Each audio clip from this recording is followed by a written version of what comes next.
89894480.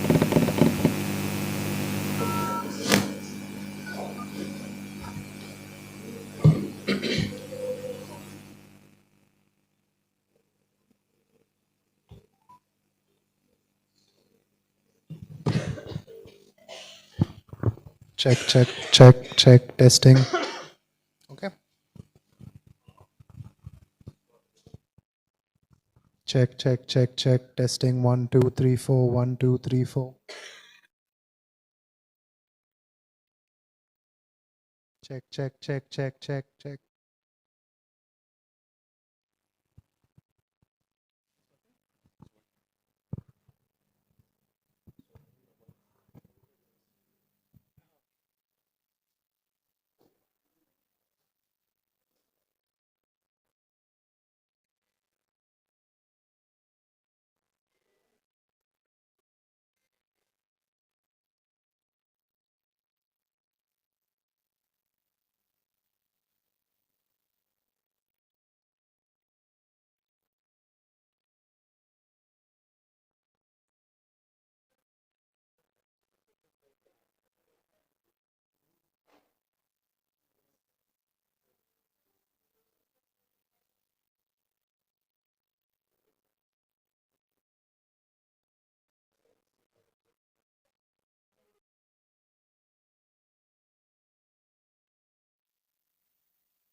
Today, I am honored to speak about the importance of perinatal mental health and bereavement services, Class.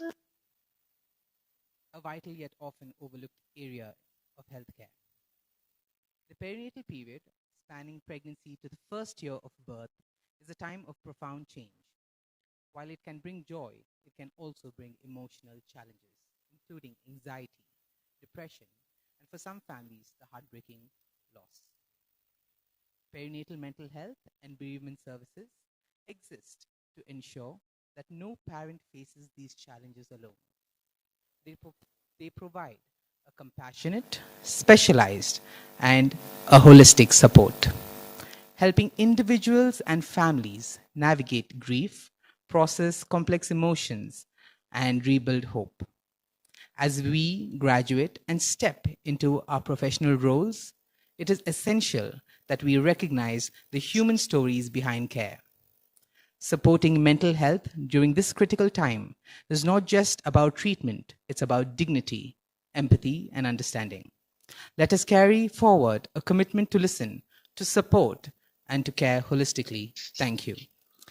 It is my pleasure to introduce Dr. Sherwin, a doctor who truly brings enthusiasm and positivity into everything he does. Known for his dedication and genuine care of patients, he combines strong clinical skills with a warm, approachable nature. His energy, commitment, and passion for medicine makes him not only a great doctor, but also a wonderful person to work with. Please join me in warmly welcoming Dr. Sherwin.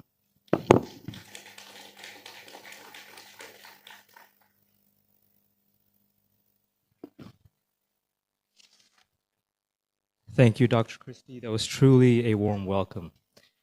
It's a true privilege to be back in India, and I'm deeply honored to be in front of such a distinguished group of leaders, clinicians, advocates, and partners from across the world, and everyone who's joining us online today.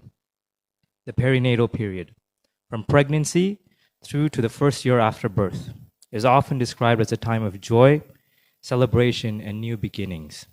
But for many families, it's also a time of profound vulnerability. Behind the celebrations, many pregnant people and their families are facing anxiety, depression, and trauma, and for some, the devastating loss of a baby. Perinatal mental health and bereavement care are not optional additions to healthcare, they are essential, yet across many systems, they remain underfunded, fragmented, and too often out of reach. We know that around 1 in 5 women will experience a mental health challenge during this perinatal period. We also know that thousands of families each year experience stillbirth and infant loss. These are not rare events, they're deeply human experiences happening every day in every community. And yet, too many families suffer in silence. In many communities, whether in urban centers, rural or coastal regions, families continue to face barriers such as stigma, limited awareness, and shortage of trained mental health professionals. Cultural expectations of motherhood can sometimes make it even harder for women to speak up, and emotional distress, and this causes them to suffer in silence.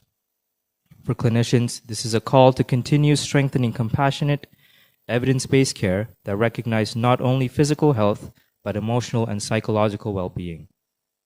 For policymakers, this is a call to act, to prioritize investment, integration, and equitable access to perinatal health, and bereavement services within our healthcare systems. Because when services are absent, delayed, or inaccessible, the consequences are not immediate, they're intergenerational, affecting parents, children, and communities for years to come. We must also acknowledge that these challenges are not experienced equally. Families in underserved and marginalized communities face greater risks, yet paradoxically have greater barriers to care. If we are serious about improving outcomes, then we must input equity at the heart of everything we design and deliver. The need for intervention for perinatal mental health and care is even more urgent. Bereavement is not a moment, it's a lifelong journey. Grief can be overwhelming, and the absence of support during this devastating time can have lasting effects on the mental health and emotional well-being of every parent. Bereavement services offers a safe space to process grief, navigate loss, and begin the slow journey of healing. Compassionate support during that journey can make the difference between isolation and healing. So, this is where our shared responsibility lies.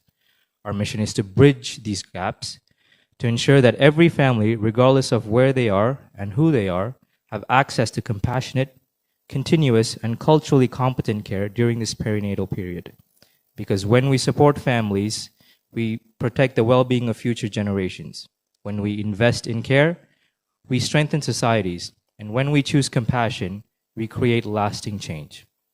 Today, it's not just about raising awareness, it's about empowering our families and supporting our future generations. Today is not just about raising awareness. So together, we have the expertise, the evidence, and the collective will to transform how perinatal mental health and bereavement care are understood, prioritized, and delivered. Let us ensure that no parent feels unseen, unsupported, or alone. Thank you.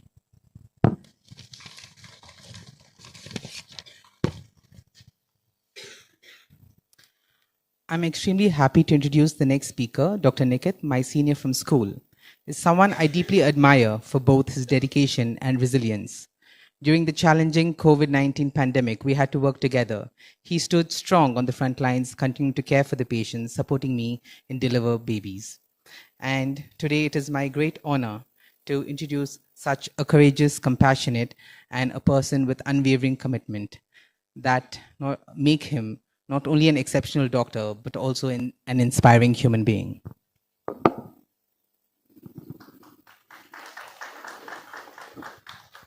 Those were some extremely warm words. It almost made me sweat.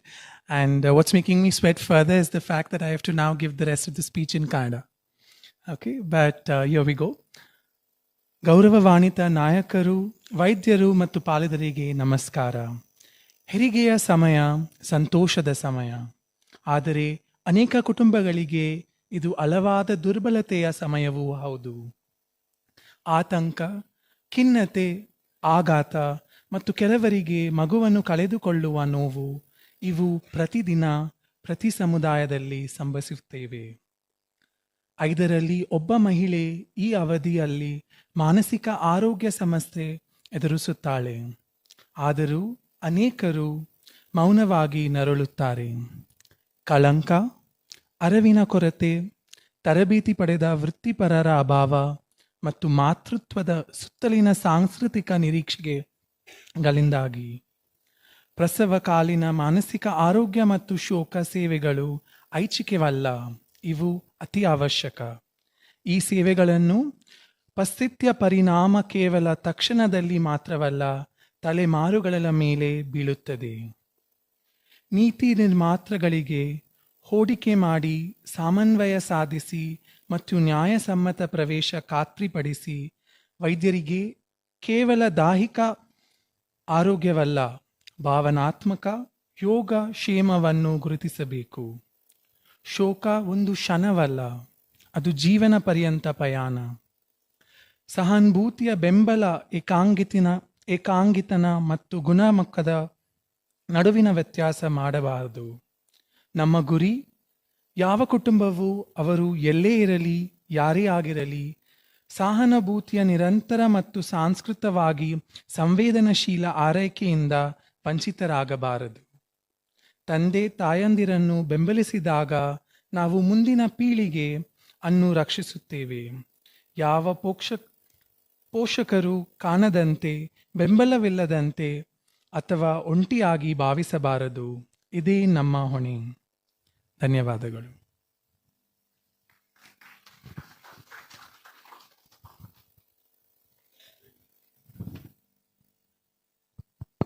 Next, I'd like to invite a St. John's Medical College alumni, Dr. Shamita Jennifer, who's known for her outstanding work ethic and exceptional knowledge. She's a dedicated doctor committed to serving the underserved, where access to healthcare is limited. Please join me in welcoming Dr. Shamita Jennifer on stage to give the talk in Tamil.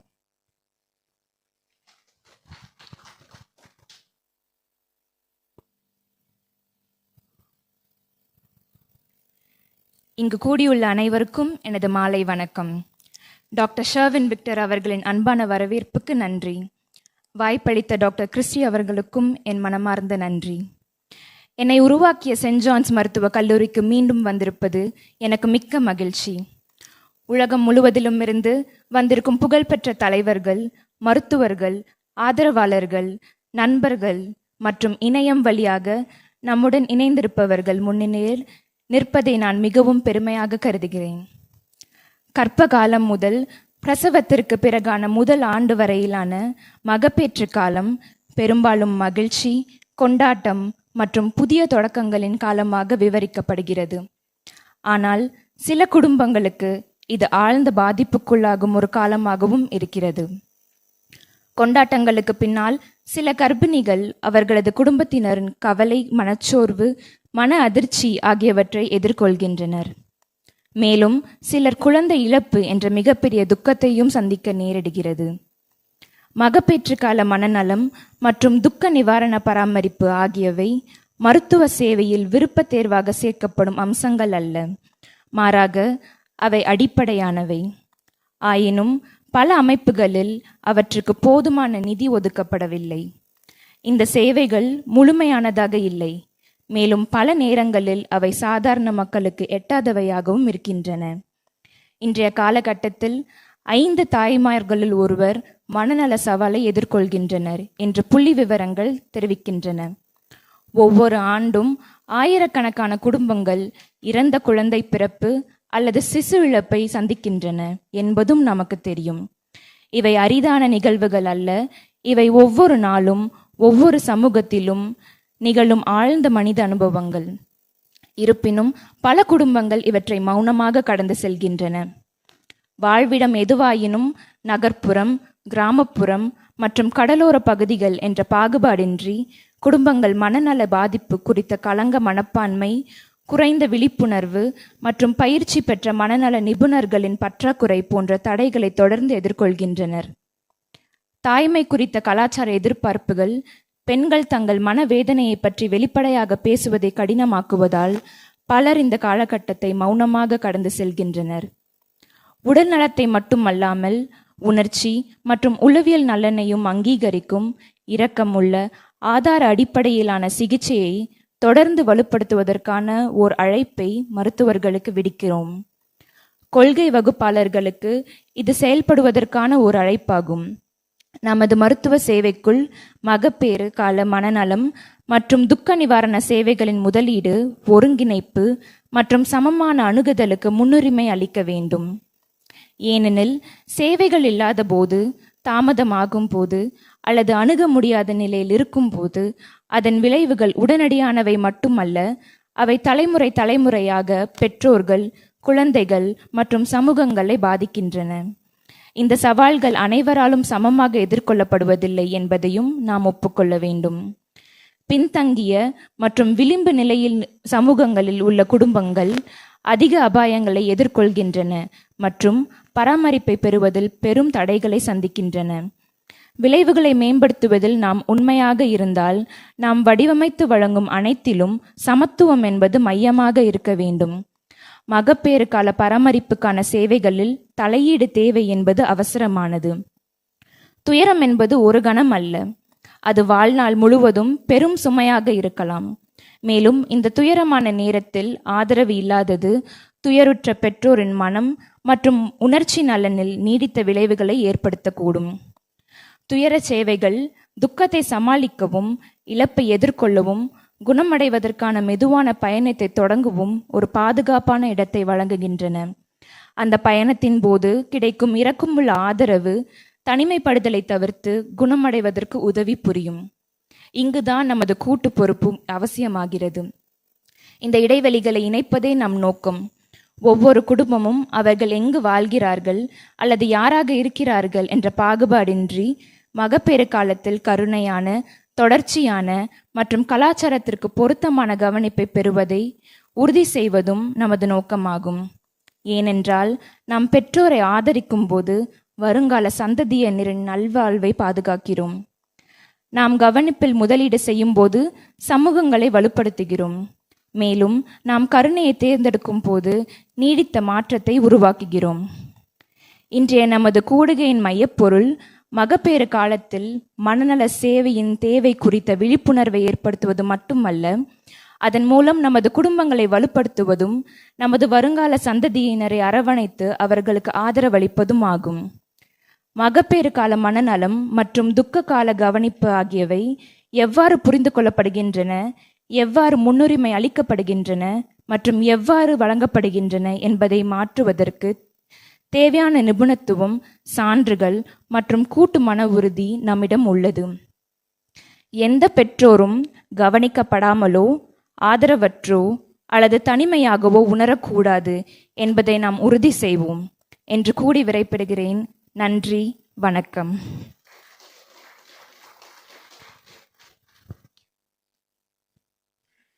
I'd like to introduce Karen, Department of Pediatrics, Protestant Hospital of the Bethel Foundation, Germany. It's a true privilege to introduce Karen, a remarkable professional whose dedication and excellence set her apart. Known for her hard work, sharp intellect, and exceptional skill, she consistently delivers the highest standard of care. Beyond her impressive expertise, she brings focus, determination, and a deep commitment to making a difference in the lives of others. Please join me in giving a warm welcome to Karen.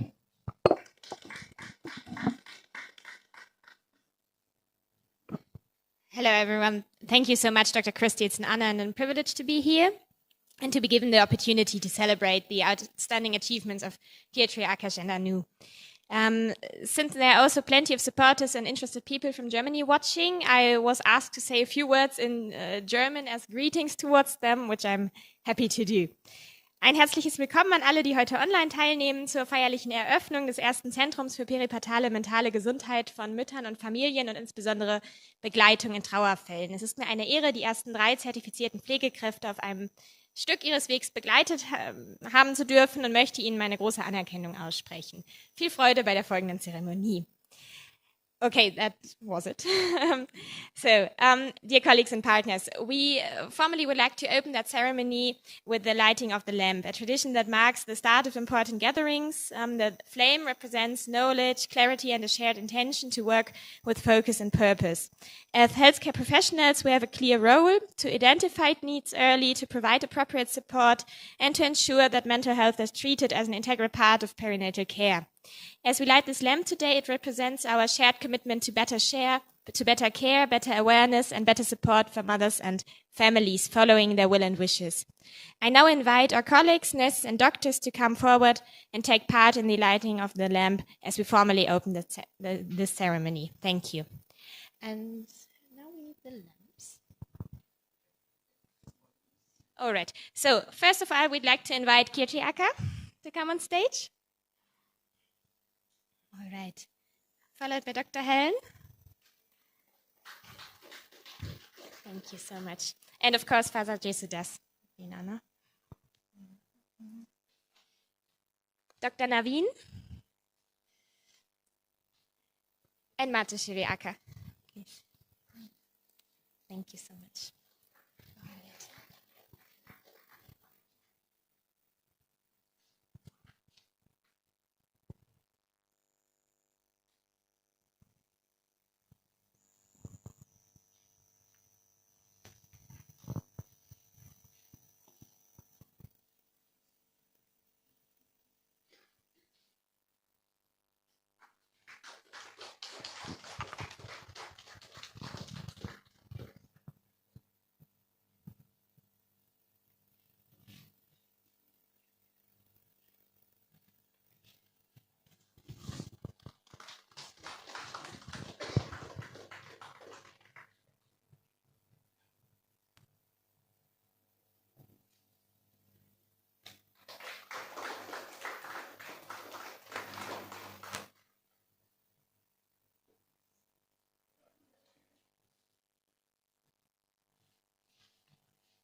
Thank you, everyone.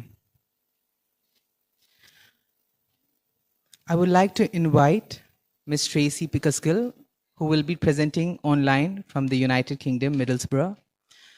She is a lead midwife in bereavement care at the James Cook University Hospital, South East, Middlesbrough.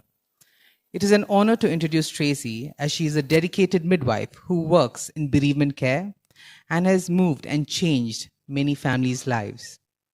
Supporting families through some of their most difficult moments, she brings comfort, dignity, and understanding when it matters most. A true pioneer in her field, Tracy has led the way in improving care and awareness, making it a lasting difference to countless lives. Please join me in welcoming Tracy from UK. Supporting families through some of their most difficult moments, she brings comfort, dignity, and understanding when it matters most. A true pioneer in her field, Tracy has led the way. Where's my care and awareness, making it a lasting window? difference to countless lives. Please join me in There. welcoming Tracy And from then UK. share. And then there you go. Yeah, and then you can see first. That one. Oh no, it's not working.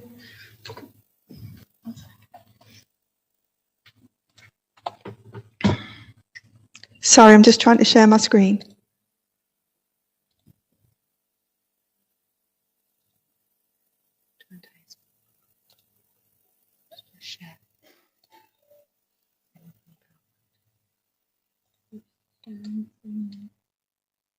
Go to down here.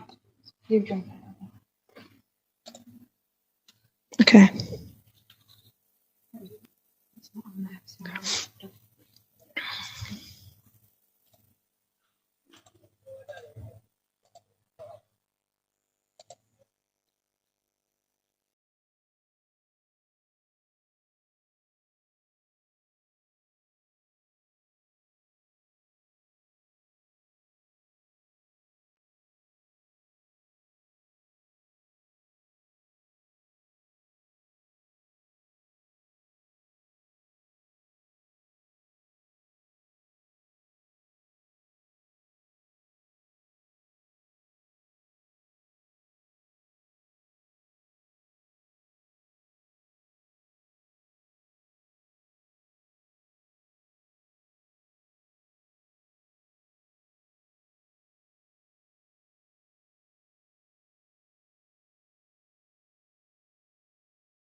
Baby, it can help her brain to process the reality of the loss and minimize the long-term psychological impact.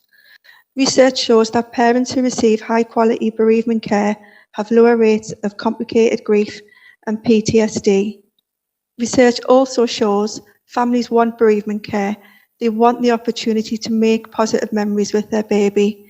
It helps them to keep an ongoing connection with their baby and provides them with tangible keepsakes which they can take home.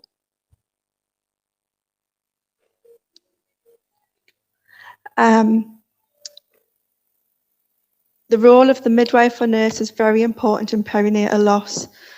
Perinatal loss is more than a medical event. It is a profound emotional and psychological experience. The nurse or midwife is uniquely placed to ensure the care provided to bereaved mothers not only addresses her physical needs, but also her emotional needs. The nurse or midwife is also uniquely placed to ensure bereaved mothers have choices. When experiencing trauma, it is difficult for our brain to process information and for a mother to think clearly. "We only have the choices you give us" is a powerful quote from a bereaved mother. If we do not offer families the opportunity to meet their baby and make those precious memories, then those choices do not exist. A bereaved mother might not know what she will need in the future. A lack of choice at the time of perinatal loss may result in the mother's feelings of regret in years to come. This can have a negative effect on her mental health. In some cultures, perinatal loss is silenced, and bereaved mothers may be told to forget, to move on, or to simply have another baby. A vital role of the nurse or midwife is to acknowledge the baby's existence and validate the mother's feelings. It is also important for the nurse or midwife to facilitate a safe and protected space where mothers can receive their care following perinatal loss. Within this space, the nurse or midwife can gently support mothers to hold their baby and normalise the act of parenting, such as holding, bathing, dressing, and talking to their baby. Most importantly, the nurse or midwife is the mother's advocate. They are her voice when she is too overwhelmed to speak. They are her facilitator of choice, and they are the protector of her mental health. As already mentioned, making positive memories is very important to families and something they really want to do. Making memories can be simply meeting their baby to help the mothers process the reality of what has happened. With the use of a special cool cot, the baby's body can be kept cool so the family can have precious time with their baby. The family can give their baby a name. They may have already chosen a name, and by using the baby's name, it helps to humanise the experience. They could wash or bathe the baby, if appropriate, depending on the condition of the baby's body. They can dress or wrap the baby. They may already have special clothing. They could read a story or sing. This may be something they've started to do in their pregnancy, and they may have a special song or story. And they may have items they want to gift to their baby, such as a small teddy. Each of these tasks helps to create a positive memory of their baby. With the use of a 4 Lewis memory box, we support families to gather mementos of their baby. While their memories may fade over time, these mementos are a physical record of their baby which they can look at whenever they want to feel a connection. Mementos can include hand and foot ink prints, clay impressions, a lock of hair, a cot card or a name band detailing the baby's name, weight, length, and date of birth, and also some photographs, all of which can be stored in their memory box. So just looking at the mother's mental health. So following perinatal loss, families will grieve. The depth of a person's grief is not impacted by their stage of pregnancy when the loss occurred, or by the type of loss that they experienced.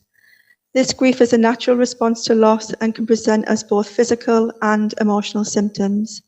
Mothers may experience changes to their sleep, their appetite, a lack of energy, and even physical pain. Common feelings include deep sadness, shock, confusion, guilt, anger, depression, anxiety, and jealousy, just to name a few. However, those feelings are not linear. The image on the screen of the V shape shows the expected stages of grief, with mothers expected to pass through each stage in a logical order. In reality, the grief is more like the messy image on the other side of the screen. If we view perinatal loss as a medical event only, then the mother's emotional needs are unmet. This can have a long-term impact on her mental health, such as loneliness, isolation, complex grief, and PTSD. By meeting both the mother's physical and emotional needs, she can find ways to process her grief and look forward to the future. However, we only have one chance to get this right. The bereavement care we provide and the memories we create support the grieving process and are protective for the mother's mental health. While we cannot change the outcome, we can work collaboratively to ensure no mother walks this path alone. And finally, I just want to say thank you for listening and thank you for inviting me to be a part of this amazing project. Thank you.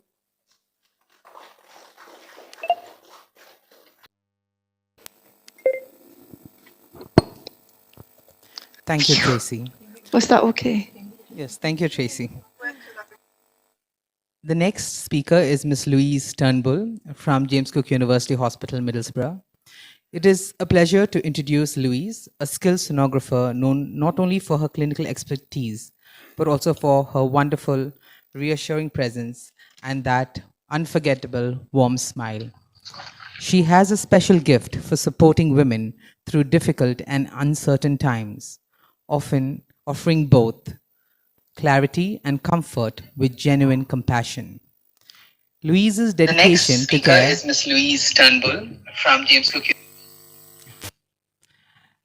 Louise's dedication to care, especially for those who feel lost or overwhelmed, makes her truly exceptional in her field.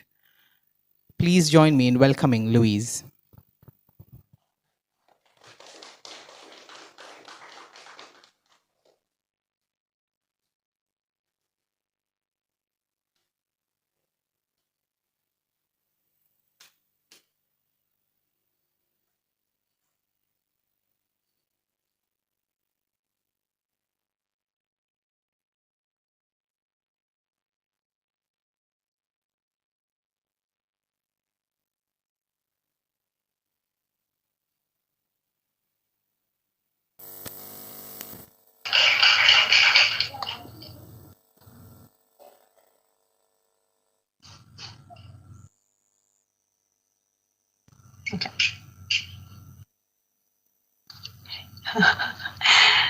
Okay, good afternoon, everybody. My name is Louise Turnbull, and I've been very well introduced by Christy, more than I deserve, I'm sure.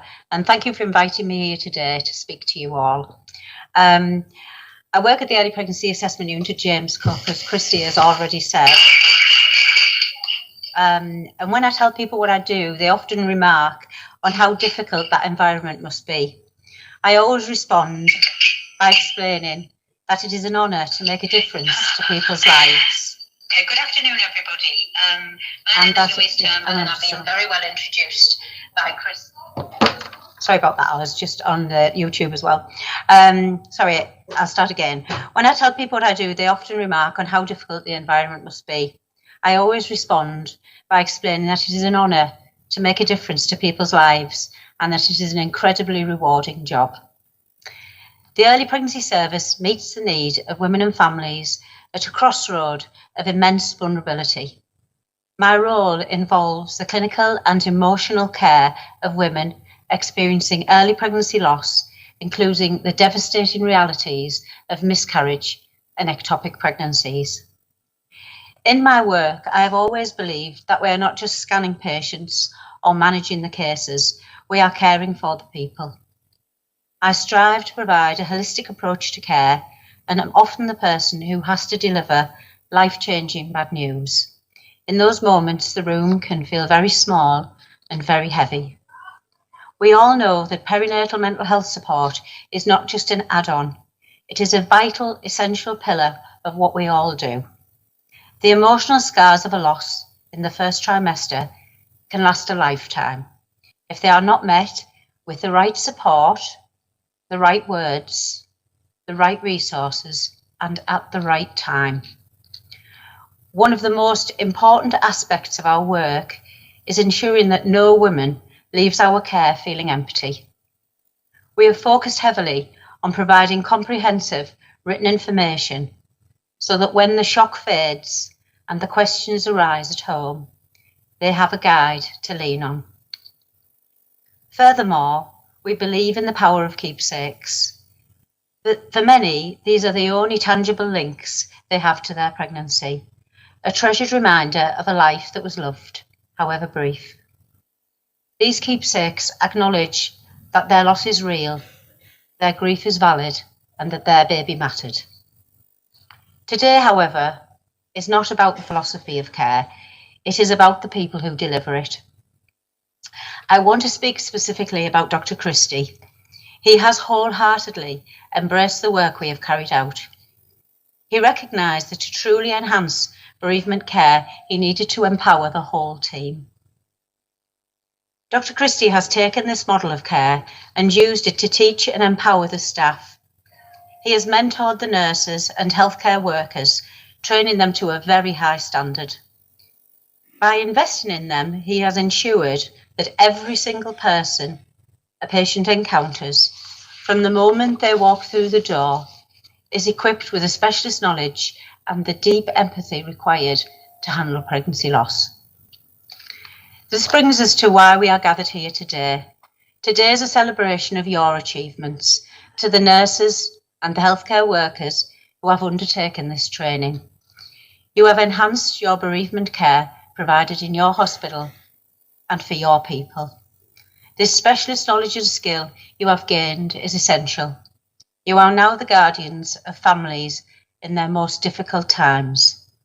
Because of your hard work, the care provided to women and families during pregnancy loss will be more compassionate, more informed, and more supportive than ever before. As you move forward, never underestimate the impact of what you do. You are making a monumental difference in the lives of people during their darkest hours. You are providing a light and a steady hand they need to bring their journey towards healing. Congratulations to all concerned. Your dedication is an absolute inspiration, and your patients are in better hands because of all of you. Thank you.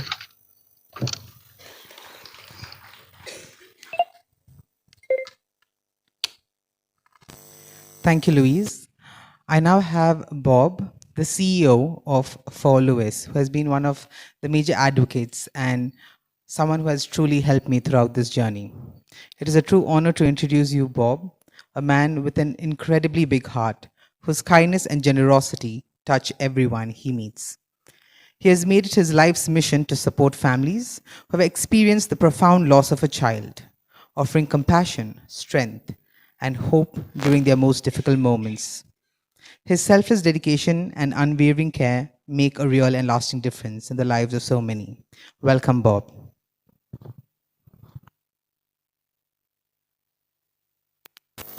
Introduce you, Bob, a man with an incredibly big heart, whose kindness and generosity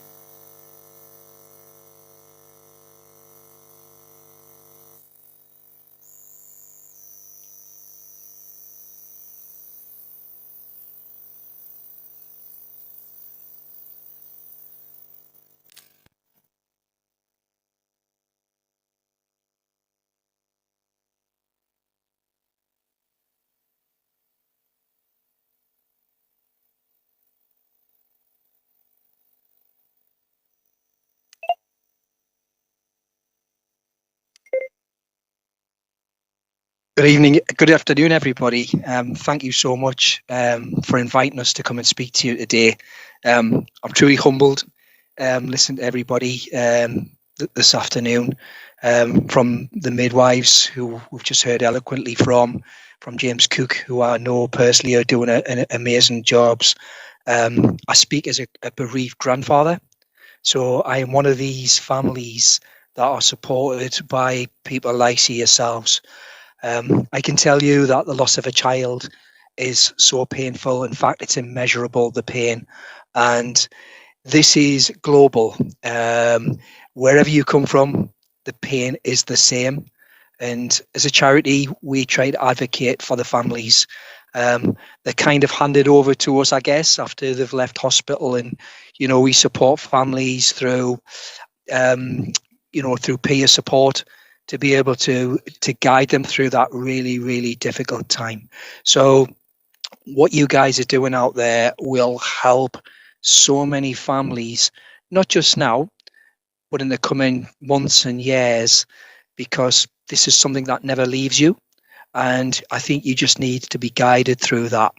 It is a trauma. And because it's a trauma, that can potentially affect your mental state. So it's really, really important that they are looked after right at source when there is a loss. So it's an incredible initiative that you have out there. I'm honoured to be part of that. Culturally, there'll be some changes, I guess, and you will meet different challenges along the way.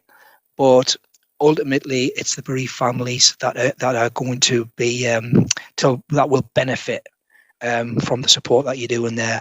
I'd like to reiterate what they were saying about Dr. Christie as well. Of course, I was honoured to meet that gentleman maybe 4 or 5 months ago. What an incredible human being he is, by the way. And I know it's a team effort, so I don't want to single him out, but it's an honour to have met him, actually. And yeah, they need to make a Hollywood film about him, or maybe a Bollywood film. I'm not quite sure, but he certainly inspired me. And the people across there are in a much better place because of people like yourselves. I think you'll do an incredible job. Keep doing what you're doing, and I'm sure the families will appreciate that in the future. So thanks for listening to me, and I want to wish you all the luck in the world with it, and I'm sure you'll all be brilliant. Congratulations.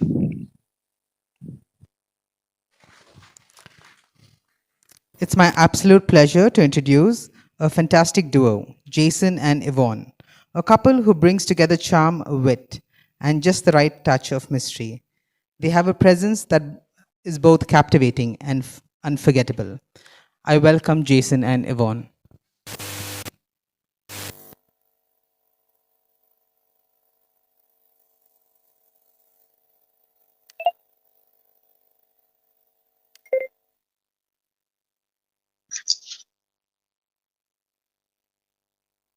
Hi, we're Jason and Yvonne, and we're and we're in Australia at the moment. So good afternoon to you all. It's night here.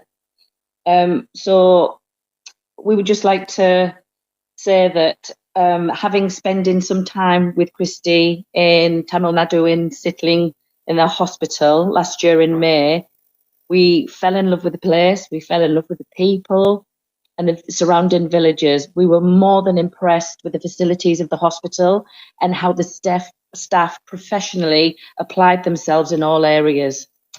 They showed willingness to learn and fully understand the concepts and processes of everything. They were just amazing people and worked so hard with everything that they did. Jason would like to say a few words also. Hi, everyone. I'd like to concur with what's been said so far by Bob and everybody. It's such a wonderful achievement by the graduates. The structured organizational setup of the facilities and the professionalism displayed was outstanding while we were in India with them.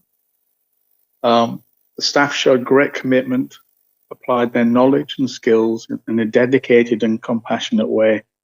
It was a wonder to be with them and to watch. They showed skills and enthusiasm that just ensued us.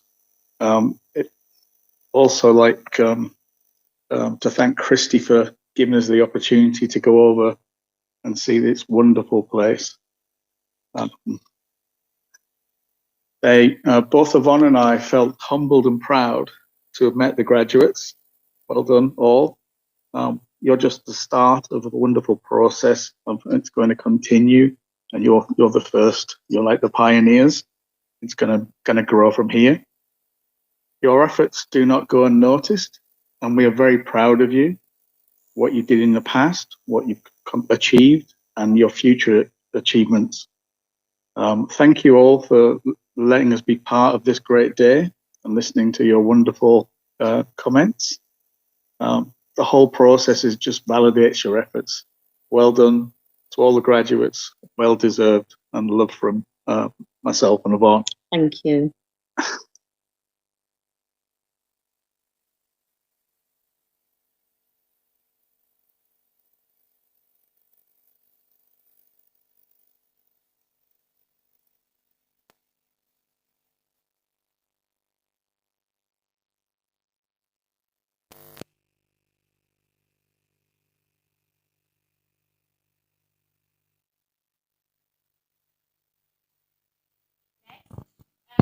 Those two proud of this whole project and, of course, also today's festivities. Those two medical professionals are the very first to fulfill a comprehensive and groundbreaking training to become the first perinatal mental health specialists, additional to their important work as nurse, midwife, and lab technician. Their dedication, academic success, and empathy are an inspiration. It is an honor to have you here today and to hear your story. Please join me in warmly welcoming them.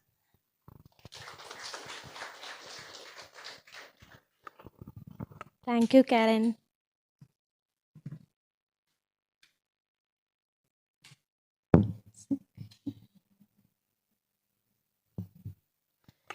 Good evening, everyone. I am Kirtika Shivashankar. I am going to talk about perinatal mental health at Tribal Health Initiative, THI for short. THI started from a small hut in the village Sittilingi in Dharumbari district of Tamil Nadu in India. Drs. Reggie and Lalita started TH with the help of few young women from the villages and transformed healthcare, changing the infant mortality rate 147 per 1000 live birth to the current rate of 8 per 1000 live birth. The images show you how from when it started in 1993. It pulled up to have a surgical ward and functioning operation theatre by 1997 and complete my separate medical ward, office and training till 2016. We will go through a few points so that I can tell you about myself and whole program we have. My name is Kirtika Shivashankar. I am from Tandanur village, which is nearly 30 km from Tribal Health Initiative, Sittilingi. I joined THI as a student in 2018 and complete my diploma in general nursing and midwife from Swami Vivekananda College, Dharmapuri. I have always wanted to gain more knowledge and that use that knowledge to help others. I have been part of the perinatal mental health team since its starting in August 2024. We started as a team of 4. From your left, Anuradha, Dr. Christy, me and Akash. We started in August 2024 with the initiative of Dr. Christy to the help few mothers who we thought need more help than just from a medical point of view. The aim of the hospital since the beginning has been changing. Initially assisting people to conduct clean deliveries at home and reducing the infant mortality rate from 147 to 8 per 1000 live birth. Then conducting hospital deliveries. And finally, after achieving those goals, now THI wants to help perinatal mothers cope with perinatal period. The perinatal team was started from benefit of Tribal Health Initiative. A lot of mothers and families deal with pregnancy loss, but some of them find it difficult to cope with such a loss. And for those people, we try to provide support. We counsel the mothers and family and continue to follow with them. Or refer in case they require more specialized help. We provide in whatever way that is culturally acceptable.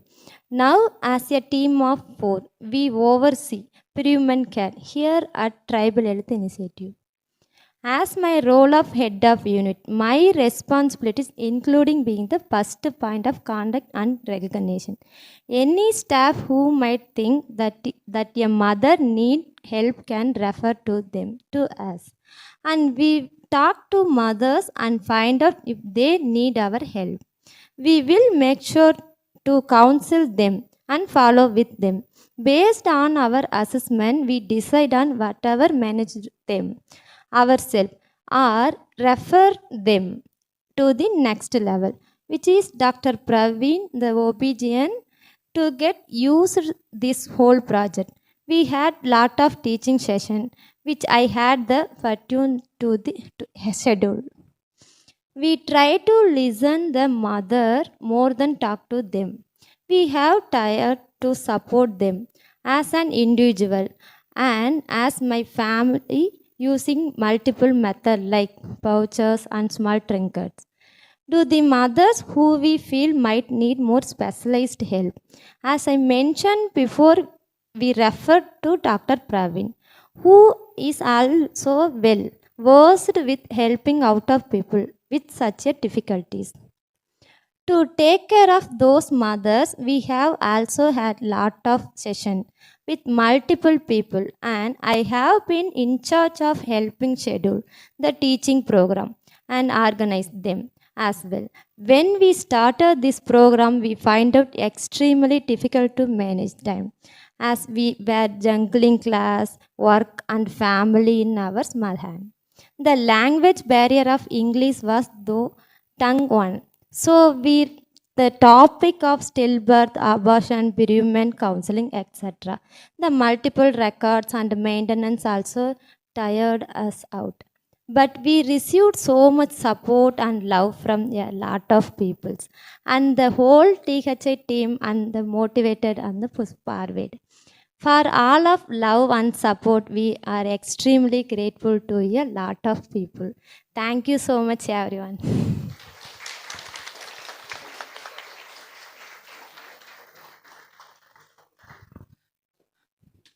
I next introduced Akash.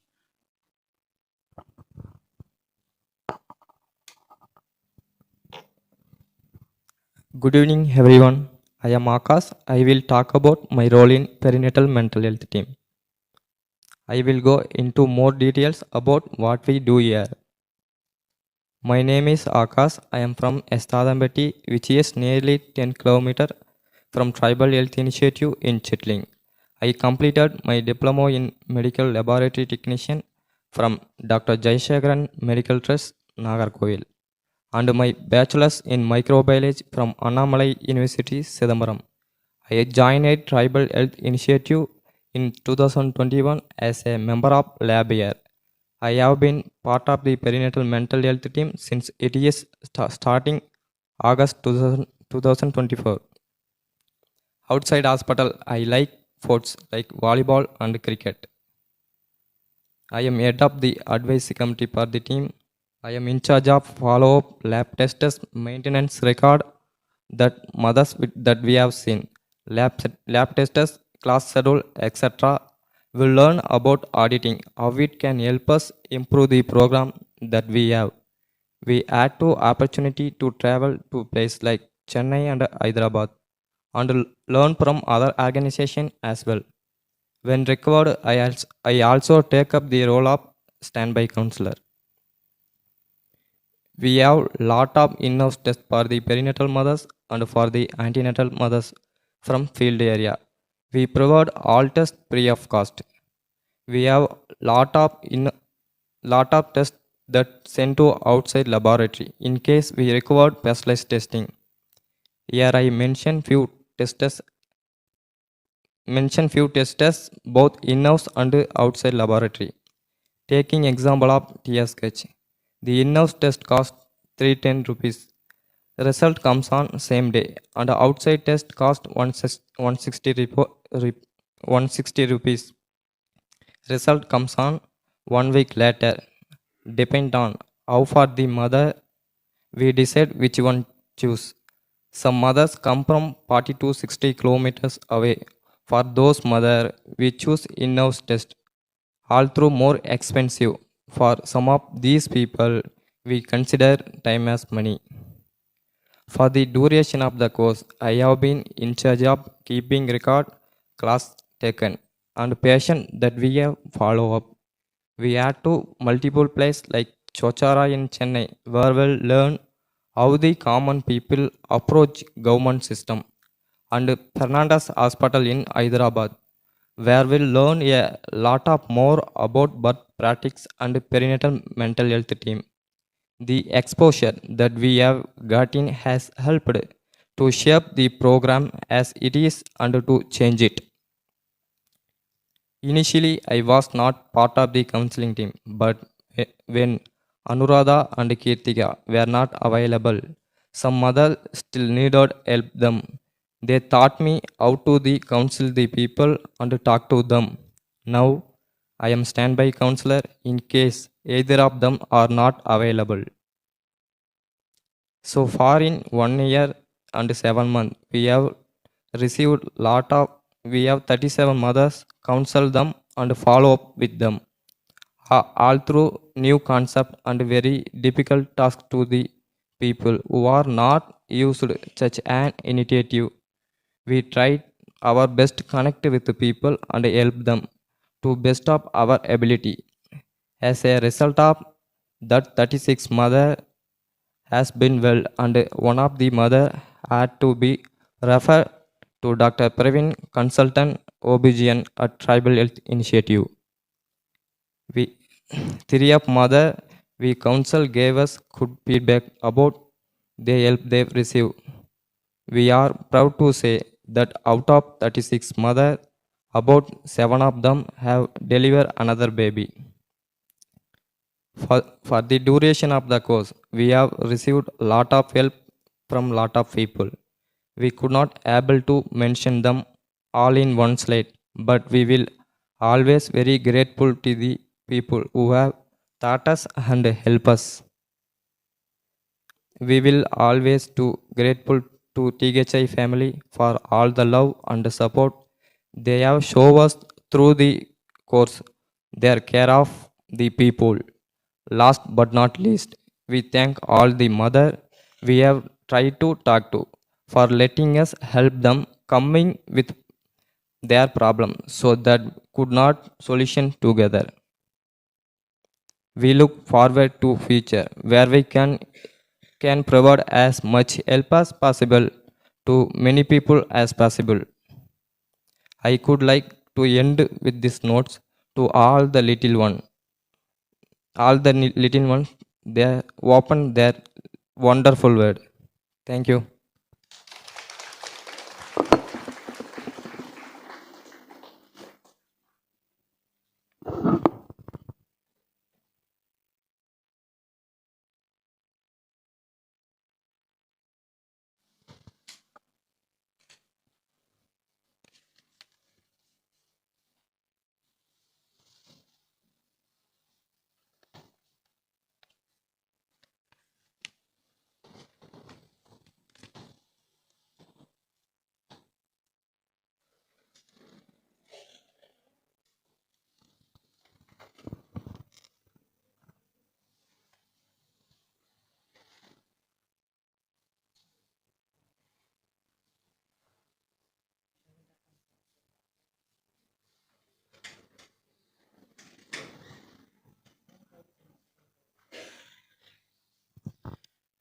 I would like to invite some delegates on stage. Reverend Father Jesudas, Director of St. John's National Academy of Health Sciences.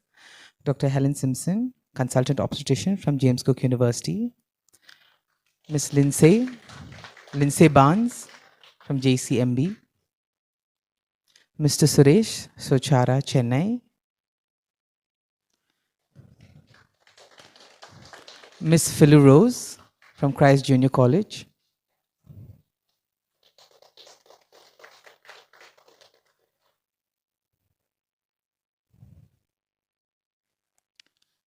Ms. Malika Harish.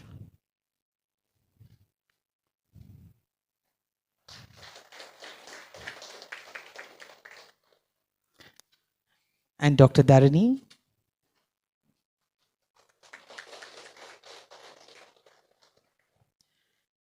And Dr. Kavita Gonzalez.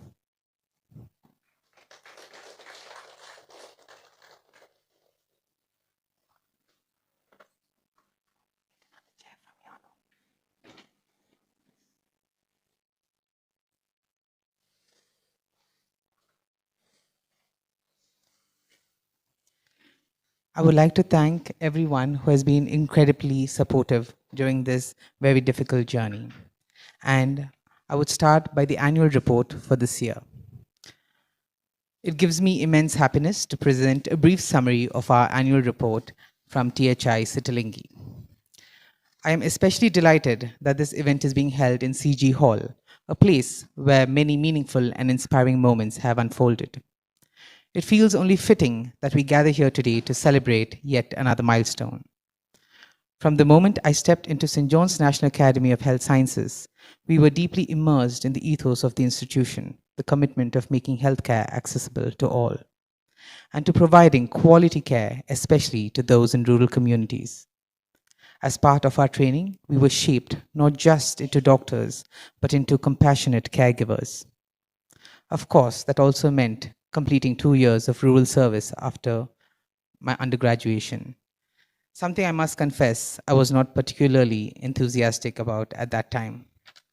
But because I'm a mama's boy and quite attached to being at home, the idea of leaving my comfort zone felt almost heroic, at least in my own mind.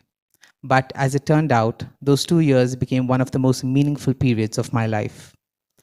That experience inspired me to return to one of our rural centers even after my post graduation, a decision that raised a few eyebrows as many expected me to pursue a more stable path. But I was certain that this was the journey I wanted to take.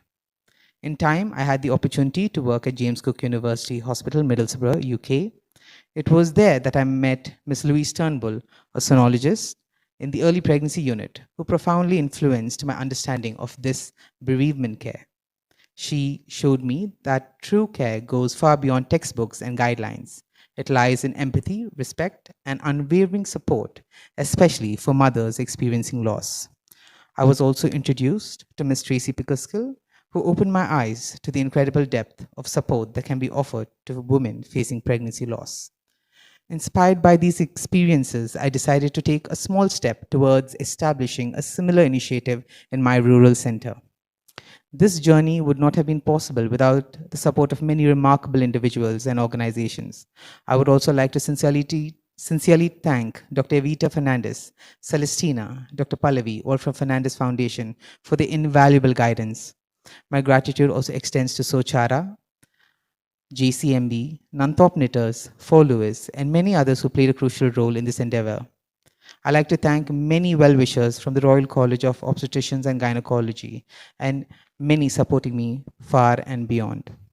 A special note of thanks to Dr. Helen Simpson, consultant obstetrician at James Cook University Hospital, for her unwavering support and for courageously visiting us during what I believe was the peak of our summer heat. That in itself deserves an award. With collective effort, we were able to train 3 candidates from our rural center, equipping them with the skills to provide perinatal mental health and bereavement care. Today, we celebrate their achievement and commend their dedication. I would also like to thank all our examiners, staff, and members of this great institution for their continuous support. My heartfelt gratitude to Southeast James Cook University Hospital for their care, encouragement, and opportunities that they have provided me. In addition, we successfully conducted a workshop for our nurses who will also be receiving their certificates today, another step forward in strengthening our care system. Looking ahead, I am very happy to share that under the guidance of our most loved Reverend Father Jesudas, Director of St. John's National Academy of Health Sciences, we aim to expand bereavement care services to reach many more women. We are happy that St. John's National Academy of Health Sciences will continue to be a torchbearer in this important field of medicine. This initiative has not been without its challenges. We had to learn, adapt, and work harder than ever before.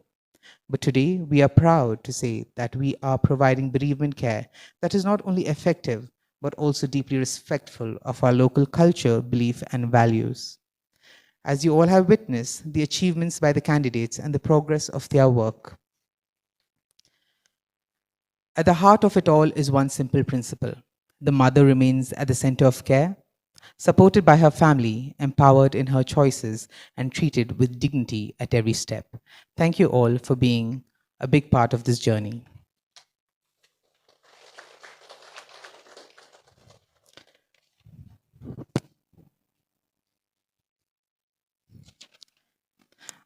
I now request our director to give us a few words. More than few words I have.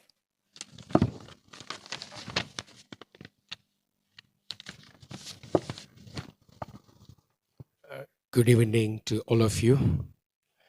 It is my joy to welcome our distinguished delegates from different parts of the world and different parts of our beloved country.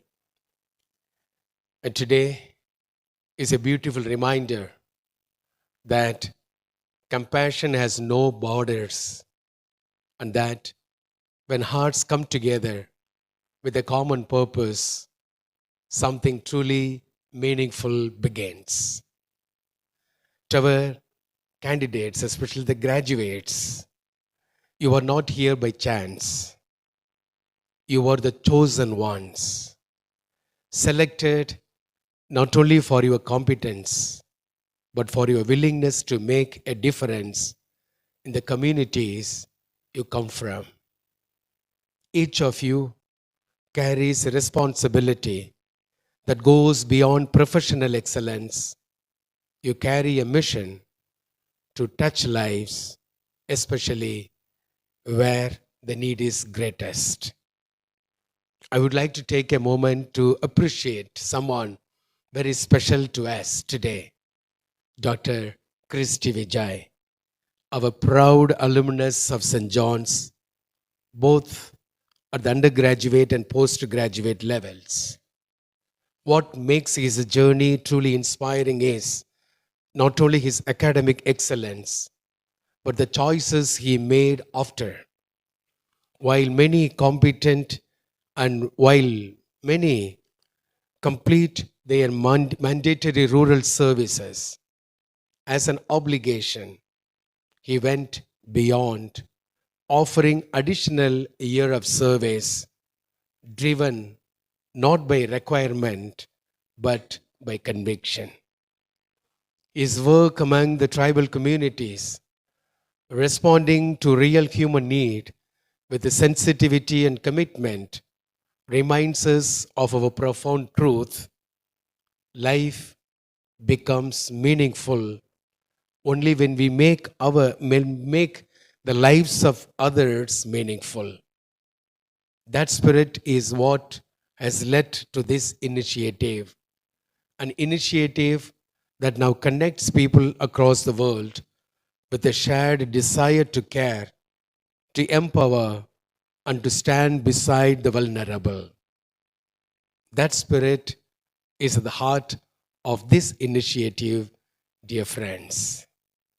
The area of perinatal mental health and bereavement care, we begin by recognizing a fundamental truth.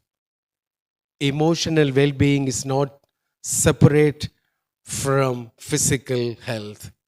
It is essential to it. When a mother suffers in silence, or when a family grieves without support, the impact reaches far beyond that moment. It shapes responsibility and relationship, futures, and very fabric of family life. That is why services like these are not optional, that they are essential. What makes today special is not merely the beginning of a program, but the intention behind it. There is a quiet but powerful assurance that from this moment onwards, more families will be seen, heard, and supported. That care will extend beyond the delivery room into the emotional realities that follow. It creates space for healing, for dignity, and for acknowledging both joy and sorrow. It tells every family, your experience matters. At St. John's, we have always believed that even the least deserves the best. That is not just an ideal, it is a foundation of who we are. And we are also believe that if we are to make a real impact, we must be willing to be different, to go where others may not go, to see what others may overlook, and to respond with the courage and compassion. This initiative is a powerful expression of that difference. It reminds us that meaningful change cannot be achieved alone. It requires people with good hearts, people who are willing to give, to listen, and to walk with others in their most fragile moment. Today, looking at all of you, we see that spirit alive. The basic principle is that we are given to give, to make a positive difference. Dear graduates, I congratulate you. You have taken a courageous step. You are preparing yourself not just for a role, but for a responsibility to bring care, dignity, and hope to those who may otherwise remain unseen, unheard. And you are giving yourself, and also you wanted to make change. Congratulations, and God bless. As you go forward, remember that is only the beginning. The real journey lies ahead. There will be challenges, but there will be also be moment of deep fulfillment, moments when you and your presence alone will make a difference. Be assured that St. John stands with you. We are proud of you and we believe in you, and we will continue to support you as you carry this mission forward. All of them here for you. And you are the example, and you should inspire others to come forward. Go forth with conviction. Of course, serve with compassion. And never forget the difference you make in even one life is a contribution to the healing of the world. Thank you very much. God bless and have a wonderful evening.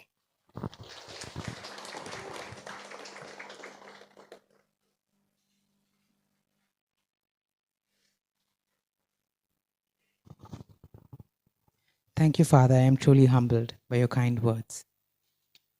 I now request our director to give the awards to the major delegates who have helped us to achieve this event.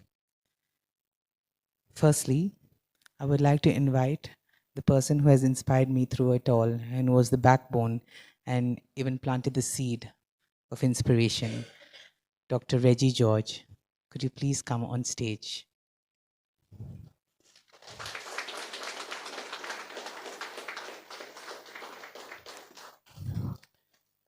All it took was a 10-minute talk on his backyard and his porch. And I think that's the reason I've been into a lot of mischief today. Thank you so much, G, for everything.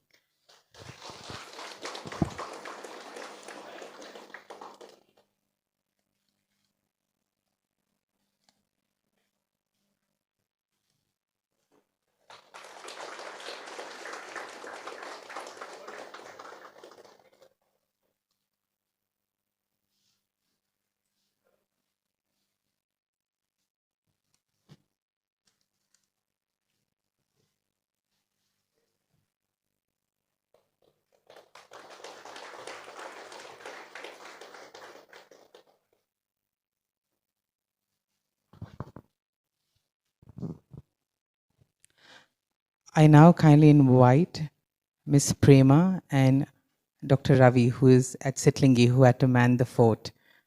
So kindly come, Dr. Prema, to receive it.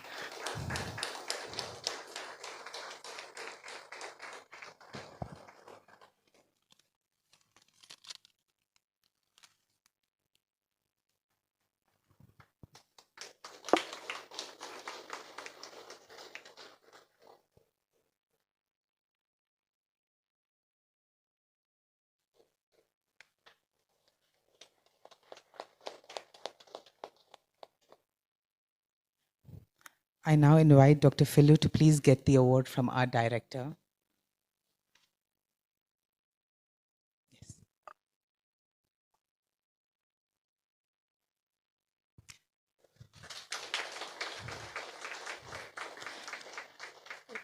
We also present this authentic Covida doll that is a speciality of Sitlingi that was designed during the Covida period at Purgai, something we are very proud about.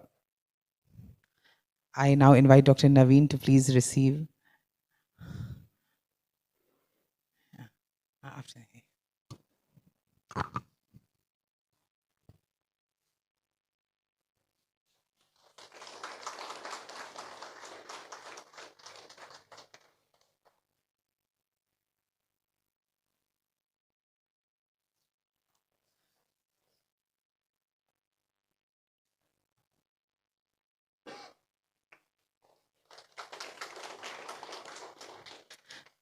Dr. Preeta Tilak. Thank you, ma'am, for being a strong support during the examinations.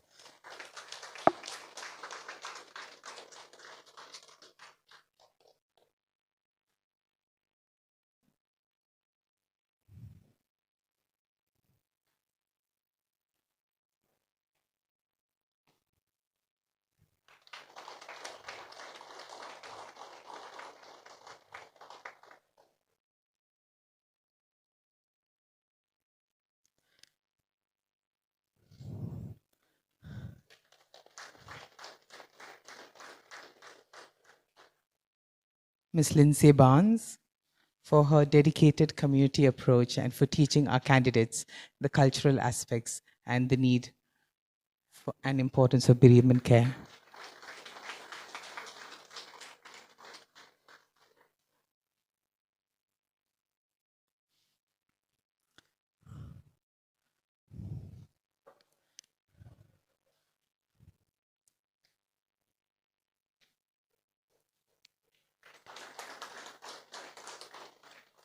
Mr. Suresh D. From Sochara, Chennai, for always supporting me with guidance, protocol, and a firm foundation basis to start this program.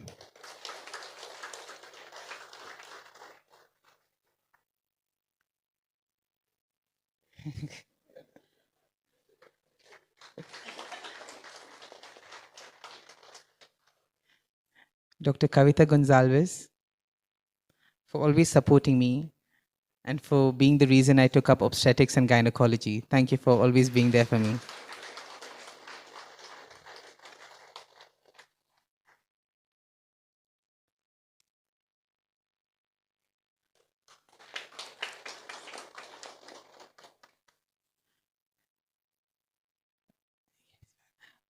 Dr. Nikit Austin D'Souza,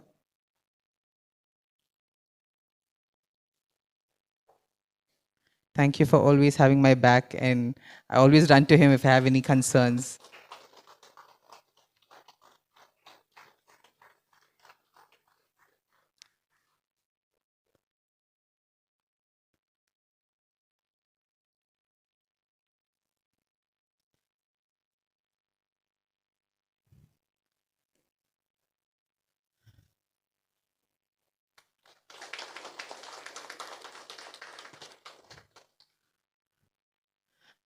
Dr. Dharani, consultant obstetrician, Chennai, thank you for being our most wonderful examiner.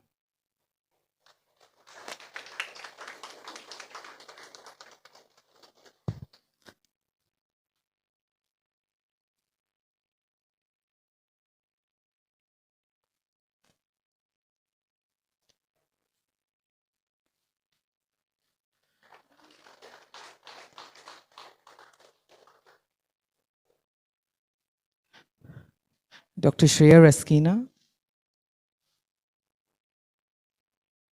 thank you for being a great mentor to the students and understanding.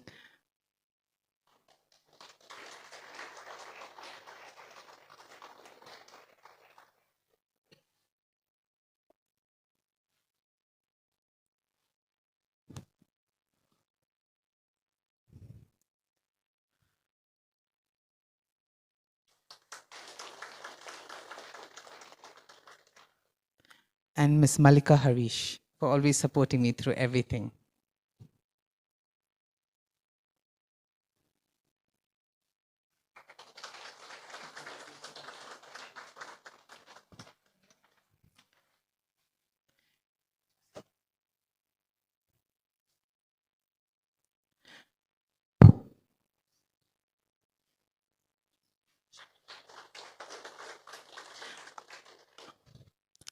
I now call Dr. Jennifer on stage.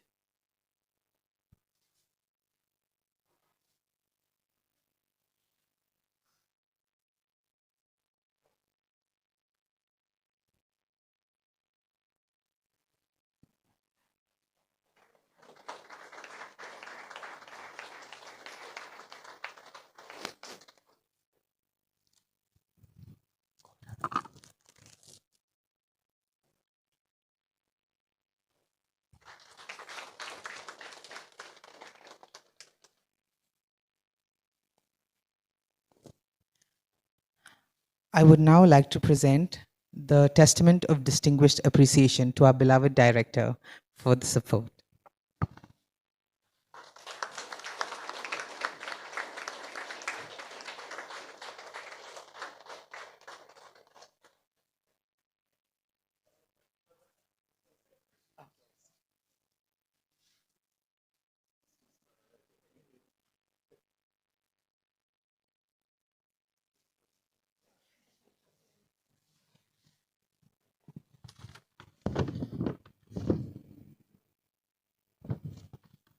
I would like our director to receive the final award, which is the Testament and of Gratitude towards the institution for St. John's.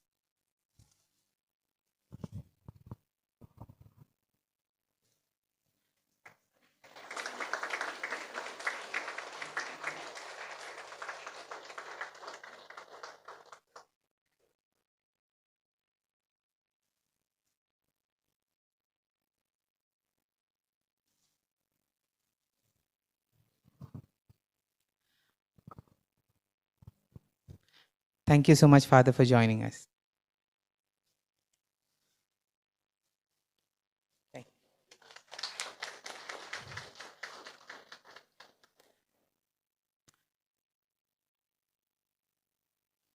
I kindly request everyone to have a seat.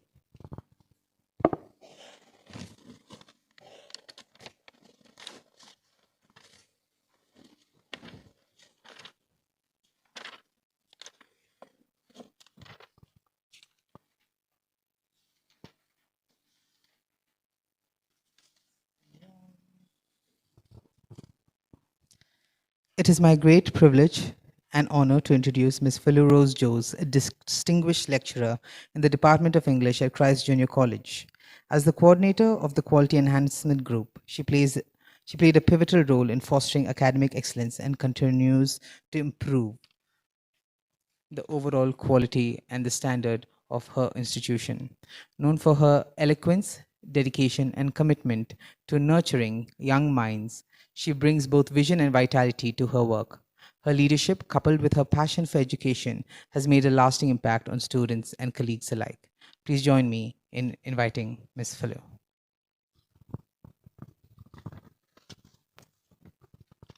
Good evening to everyone gathered here. Respected members, mentors, friends, families, and fellow travelers in the journey of care. And to our 3 extraordinary graduates, today is especially about you.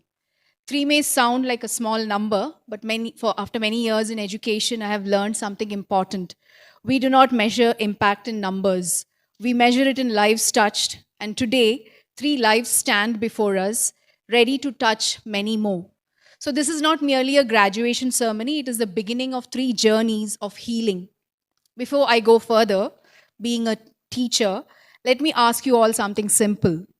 Those who believe the world fully understands women's emotional struggles, could you please raise your hand? Those who believe the world fully understands women's emotional struggles, could you please raise your hand? All right. And those who feel we still have a long way to go, could you please raise your hand? Exactly. And that is the gap between what is felt and what is understood, and that your work becomes deeply important. You have completed a course in perinatal mental health and bereavement services. This is not a qualification, it is a responsibility and a calling, like Father mentioned earlier. Because your work will not always happen in offices or hospitals, it will happen in quiet homes, in waiting rooms, in rooms where smiles are expected, but tears are hidden. You will meet mothers carrying joy. You will also meet mothers carrying grief. We often celebrate birth so easily. We celebrate the child, but how often do we pause and truly see the mother? It is said, a child is born once, a mother is born forever. Her body becomes a home, her heartbeat becomes the first music a child hears. Her dreams begin long before the first cry, and when life does not unfold as hoped, when loss enters where joy was waiting, it is not only the loss of a child, it is the loss of a future imagined. A lullaby unsung, a tiny hand never held, a name spoken only in the heart, yet the world often becomes uncomfortable with grief. It says, be strong, move on, you can try again, as though grief can be replaced, as though love can be repeated. And that is where your work begins. Not every pain needs advice. Some pain needs presence. Not every wound needs solutions. Some wounds need someone willing to stay. That is the first value I hope you carry into the world, compassion. I am reminded of a story. A woman once sat beside a river holding a stone heavy with sorrow. She asked the river, how do I get rid of this pain? The river kept flowing and seemed to whisper, I may not take it away, but I can teach you how to carry it differently. I can soften what feels sharp. I can keep moving and remind you that you too can move. That is often what healing looks like. Not forgetting, not erasing, but learning to continue. So carry a second value, patience. Healing, we all agree, has its own clock. It cannot be rushed by our timetable. And when you wonder whether people can rise after loss, remember the inspiring journey of the actress Sudha Chandran. After losing her leg in an accident, many thought her dancing days were over. But with discipline, courage, and extraordinary determination, she learned to dance again using a prosthetic limb. When she returned to the stage, she taught the world something unforgettable. Loss may change the path, but it need not end the journey. So carry a third value, resilience. Broken moments do not have to become broken lives. After years of working with students and people, I have also learned this. People do not always say what they feel. Someone may say, I'm fine, while carrying silent pain. A mother may ask, have you eaten? When what she truly means is, I love you. Listen beyond words. Carry a fourth value, empathy. Hear what is spoken and also what is unspoken. And as you grow in knowledge, credentials, and experience, never forget one final truth. Knowledge may make you qualified, but kindness will make you unforgettable. So carry a fifth value, humility. Serve gently, speak respectfully, stand beside people, never above them. To our graduates, because no meaningful journey begins with knowing everything. It begins with willingness, with courage, with heart. You are entering a profession where sometimes your silence will comfort more than words, where your listening will heal more than advice, where your presence will matter more than perfection. And so I leave you with these lines. Walk gently into another's sorrow. Do not rush it away. For healing is not in answers, but in choosing to stay. When the world moves on too quickly and forgets what someone feels, be the one who listens quietly. Be the one who heals. Anuradha, Kirti, and Akash, today is not the end of a course. It is the start of a calling. Be the strength where there is fear.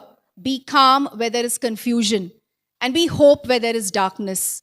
As Rabindranath Tagore once said, faith is the bird that feels the light and sings when the dawn is still dark. Be that faith, be that light. You are not just three graduates, you are three beginnings, three hands extended in care, three quiet revolutions. Thank you and congratulations.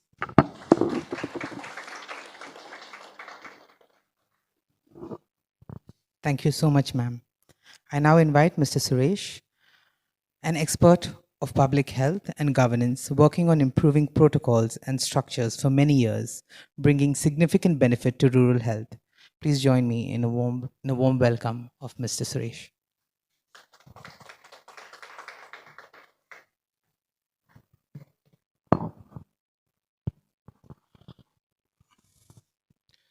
Good evening, all. Really, I didn't prepare well. Even Christy asked me to do that.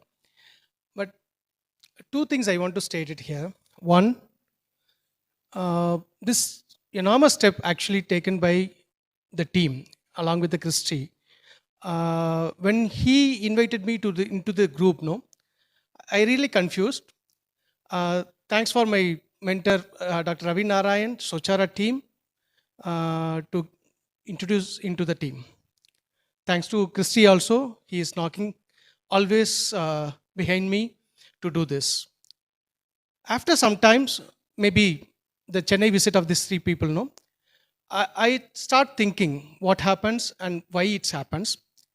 Really, it's a gray area I found it.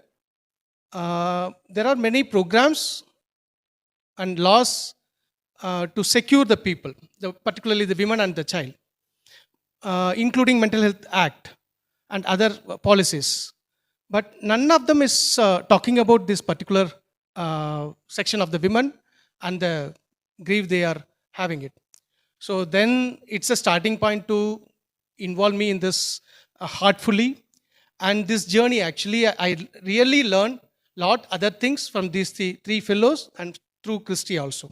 And I really thank these three fellows and Christy again for the wonderful time and learning.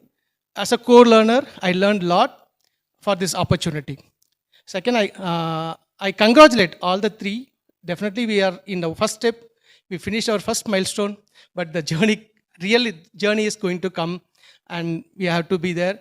And as Socharian and the People's Health Movement, we will be with this actually, and we'll be in solidarity support giving till end we achieve our goal, and we'll keep journey towards it, whatever the goal we are having it. Thank you. Thank you so much, sir. I now invite Ms. Lindsay Barnes, who dedicated her life to improving the situation of pregnant women and mothers, and will give us her well-experienced perspective on the topic. Her work has been greatly recognized by the RCOG. A warm welcome. Lindsay.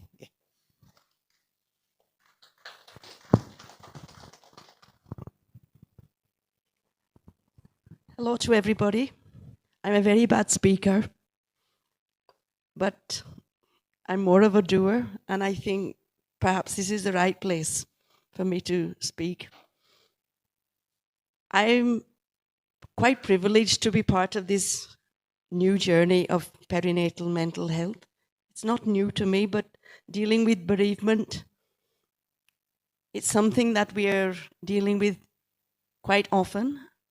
And I'm in the medical profession, and the people that we interact with, I'm quite surprised that we don't get it right very often. It's an area where I think we have built a wall around ourselves to protect ourselves.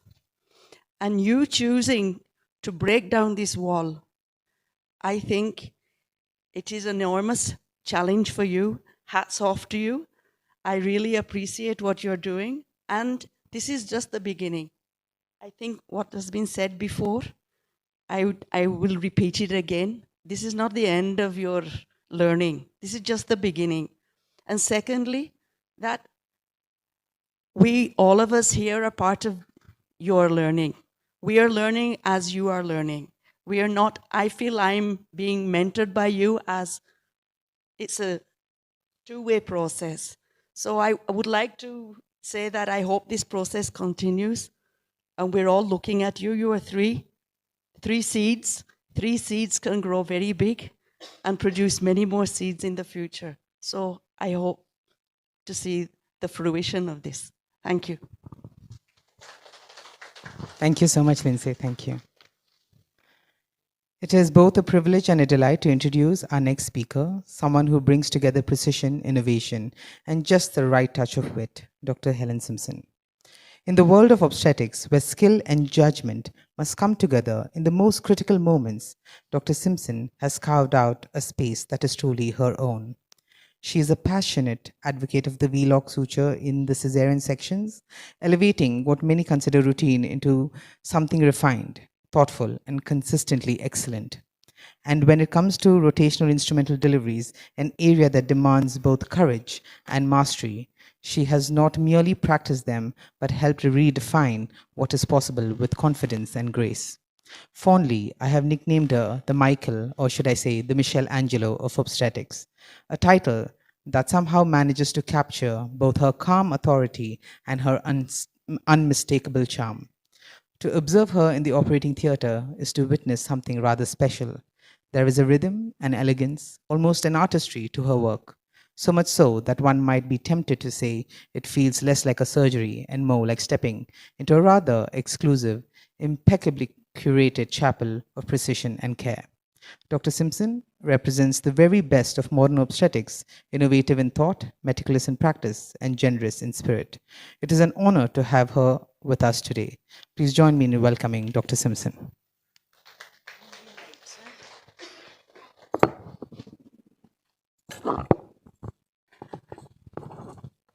Not quite sure how to follow that, but I'll give it a whiz. So, thank you very much for inviting me to talk today at the first graduation, not the last, the first ceremony for the Perinatal Mental Health and Bereavement Care Programme. And welcome to everybody here, and thanks very much to St John's National Academy of Health Sciences for hosting what is an amazing event. I think I've met most of you, but for those who've not met me, I'm not quite what Christy describes. I would just describe myself as a jobbing obstetrician who's basically happiest on labour ward caring for women. I work at James Cook in the northeast of England. So Middlesbrough is a relatively deprived area of the northeast with high levels of unemployment and obesity. But we're surrounded by beautiful countryside and have a small passion for football and Parmos, which is probably why there's an obesity problem. And this is where Christy ended up working, bless you, with the MTI programme 3 years ago. When I first met Christy, my initial impression was of a timid, and very polite doctor. He still finds it almost impossible just to call me Helen. It's still Dr. Simpson, but occasionally a Helen slips in. However, it soon became very apparent that he's definitely not timid, with pictures of encounters of snakes, big ones, journeys to rural India, getting lost, and then being rescued. He talked to the people he met and worked with and the amazing work that was being done by Doctors Reggie and Lalitha, who I haven't met, but I now wave at, and what has been achieved over many years of hard work with a whole team of people all working together, including nurses, doctors, office, laboratory, pharmacy staff, drivers, x-ray technicians, record clerks, watchmen and sweepers, many of whom I've now met, but not everybody. The improvement in outcomes that you've heard for the women and children is absolutely outstanding. However, there are still issues that remain, especially with how far the women have to travel to access service. Then one day he casually asked, he's not listening, he's listening now, how he could achieve further change. And at that point, a small acorn was planted. That acorn has now grown into the sturdy oak tree that Christy is today. He has been known to refer to himself as a small flower, but I see him more as the trunk of the oak tree, underpinning all that has been achieved in a small amount of time. And that we are now gathered here today to celebrate. We talked that the key people to involve were the women themselves, and to keep things simple, failed on that one. He decided he was going to try and improve bereavement care and perinatal mental health, both huge topics. I believe that the bereavement care should actually start with the prevention of the stillbirth and neonatal death, but bereavement care includes that initial conversation that is held with the woman and the partner with empathy and understanding and time for explanations. to the medical management that should be standardized, to the support offered to the women and her family, including other children during the time of loss and through and to another pregnancy. Standardizing the care with protocols ensures that delivery is safe and timely without significant delays. You've heard from Tracy how at James Cook we provide support to the women, allowing them to understand what is happening. Offering post-mortem cytogenetics and other investigations may provide information about why the stillbirth happened and may alter care for a further pregnancy. Emotional and psychological support is as important as the physical process, allowing women to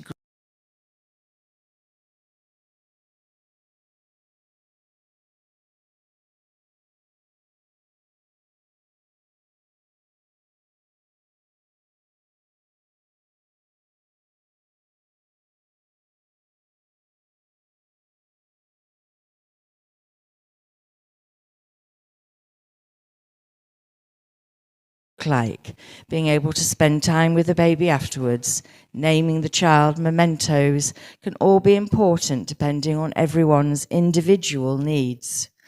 At James Cook, we have a team of midwives who have had additional training in bereavement and who will deliver this care. The team have supported many women through these difficult times. Further support, however, may be required from bereavement counsellors or psychologists. The effect of repeatedly caring for women with loss on staff must not be underestimated, and the development of a staff debrief should form part of an integral part of the service. But Christy didn't just want to tackle bereavement care, he wanted to improve the delivery of perinatal mental health services in rural India as well. Mental health issues in the UK affects about 1 in 4 women. And perinatal mental health covers a huge area, from women with established diagnoses of anxiety, depression, less commonly schizophrenia, previous puerperal psychosis, to tocophobia. The delivery of the service is still something that we are developing, and it's still in its infancy in the UK. Our service has been delivered by Dr. Johnson. The service is not only just provided by doctors, but requires specialist midwifery and psychological support. The role of our mental health midwife, or in your case, nurse, is pivotal in providing the link between the woman, the mental health services, and midwifery services. Abby, our mental health midwife, has helped numerous women achieve things that they never felt possible. So, for example, we've cared for a lady with severe tocophobia, first-time mum, with very intrusive thoughts, rooted back to at least 2 experiences in her youth, to actually achieve a vaginal delivery, something that she actually longed for but did not think that she could feel she was able to achieve. Abby was not only able to support her during the pregnancy, but also to be present at the birth. Other women might choose a cesarean section as their birth choice. This particular lady is now back in her 2nd pregnancy and is again aiming to achieve a normal delivery. The intrusive thoughts are still there, but she feels more confident this time. Unfortunately, the funding that we have for the mental health midwife post has now been withdrawn, meaning that she cannot provide the same level of support this time. This goes to illustrate that despite all the work that goes into developing these services, the road is never easy, despite government protestations that they want to improve care. This is a huge setback, but we are ever hopeful that funding can be re-established for this pivotal role. Mental health, perinatal mental health may also include the use of questionnaires to assess the levels of depression or anxiety for women. I'd like to bet if we did a GAD-7 score on Christy over the last 2 weeks, he would score in the moderate to severe anxiety. Normally, the questions are answered by the woman. But just this once, I'm going to pretend to be Christy. and answer the questions myself. If you want to answer the questions in your own head for yourselves, go ahead. I am just going to have a sip of water first, though, before I have a cough.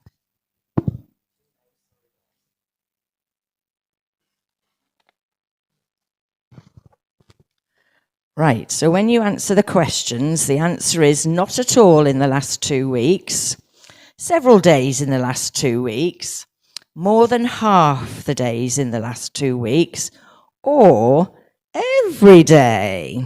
Are we ready? Question number 1. Feeling anxious, nervous, or on edge? Nearly every day, 3 points. Not being able to stop or control worrying. We'll give him a 2 for that one. Worrying too much about different things. That's definitely a 3.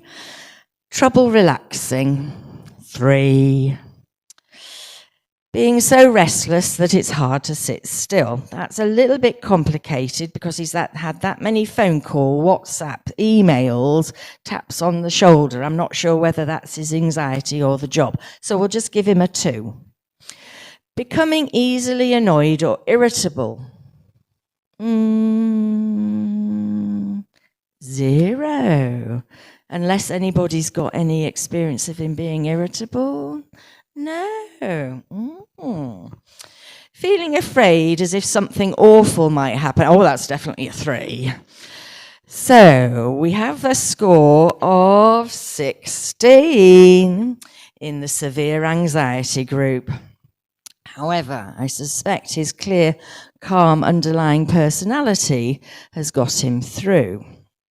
And I'm fairly sure that his anxiety score will fall in 1 or 2 hours' time when the pressure of today is over. It's normal to have anxiety over specific events. We've had anxiety about giving talks. I'm anxious. It's normal to be anxious about standing on a podium. But just imagine if that anxiety didn't go away once you got off the podium. It continued and continued. And it's that gives you an example of what severe anxiety might feel. Now, if you did a little anxiety score yourself and you're now feeling a little bit anxious, we can now try and get your heart rates and your anxiety down a little by doing a little relaxation with me. Now, apparently I'm all right at doing this, but sometimes people fall asleep, so we'll give it a go.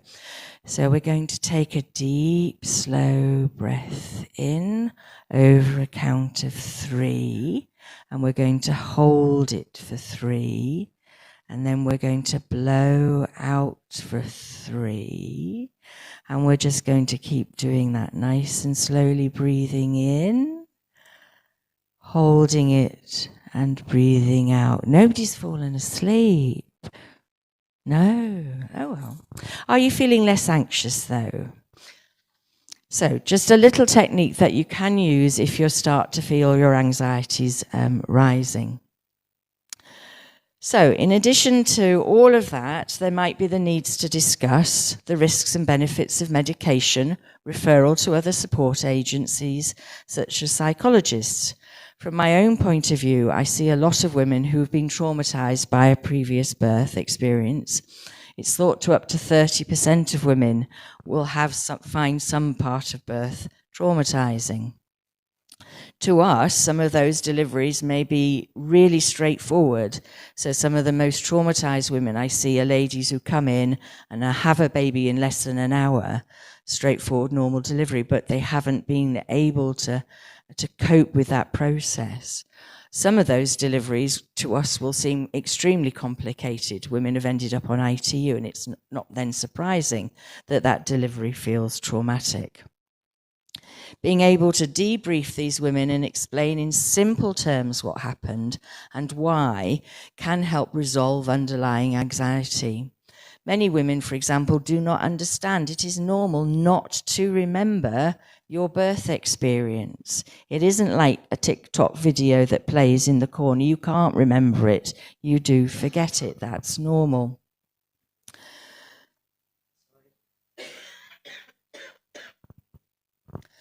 So often a simple explanation is sufficient, but for some, additional psychological support is required.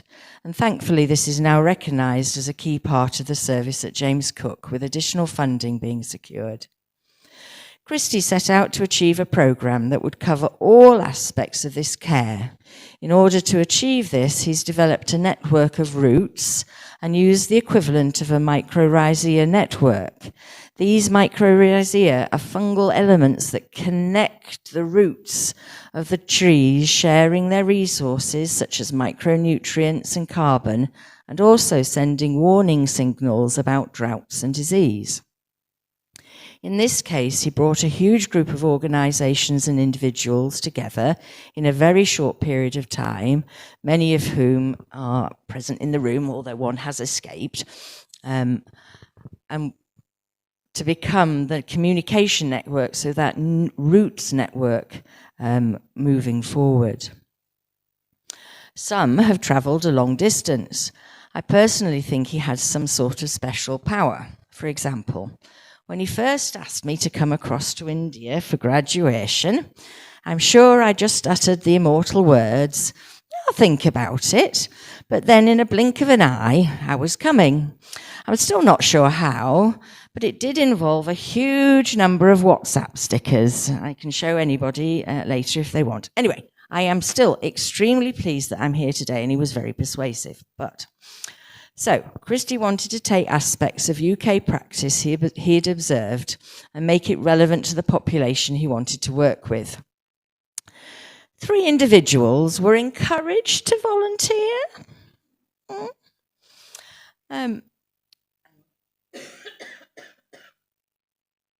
To take part in this first training programme. A huge undertaking. You've heard from 2 of them, and I hope you now understand what a difference this has made, not just to them, but also to the women that they help. Not only did they have to learn everything within the course, they have also had to learn English, and I think you will all agree that their English is extremely good. I initially met them via Teams, but have now had the honour of meeting them in person and find them all very incredible individuals. Earlier this week, they faced an exam that I have to say would have fazed even the most qualified doctors. They tackled each step and passed with flying colours and have blossomed into the individuals that they are today. And I know they will continue to grow and develop with your support.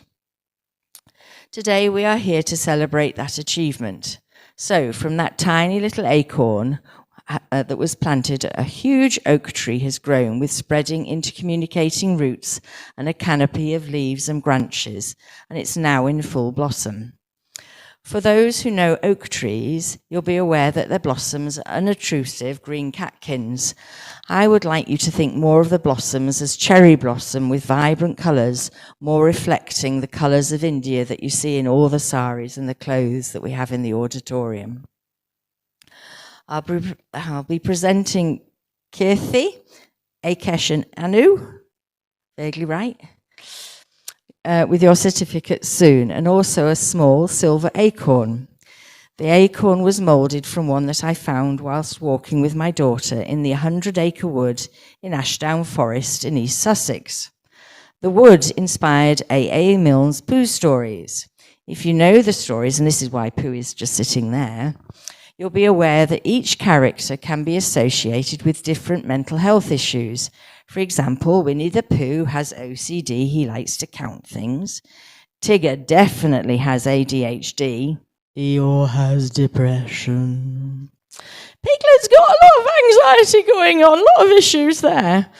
Owl is dyslexic, I can empathise. And Roo is autistic, very apt. I used the mould to cast an acorn in silver using silver clay. It starts off looking like clay, but when it's heated in a kiln, turns to 99% silver.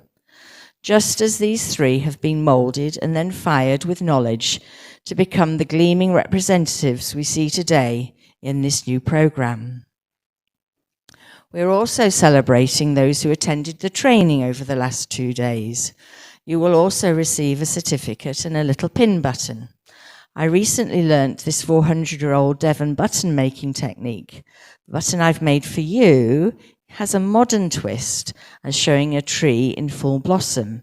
Together, all the buttons produce a mighty forest that can produce the changes that you want to see and continue to grow and establish the root network sharing knowledge and nutrients.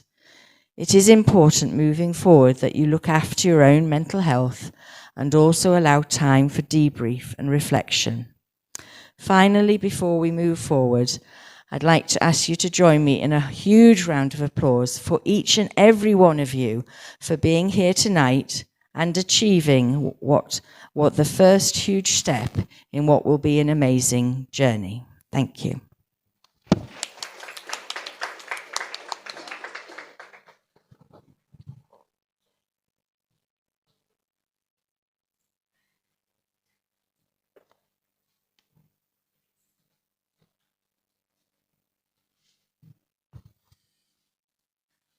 So next, I'd like to invite another budding doctor from St. John's Medical College, Dr. Bimal.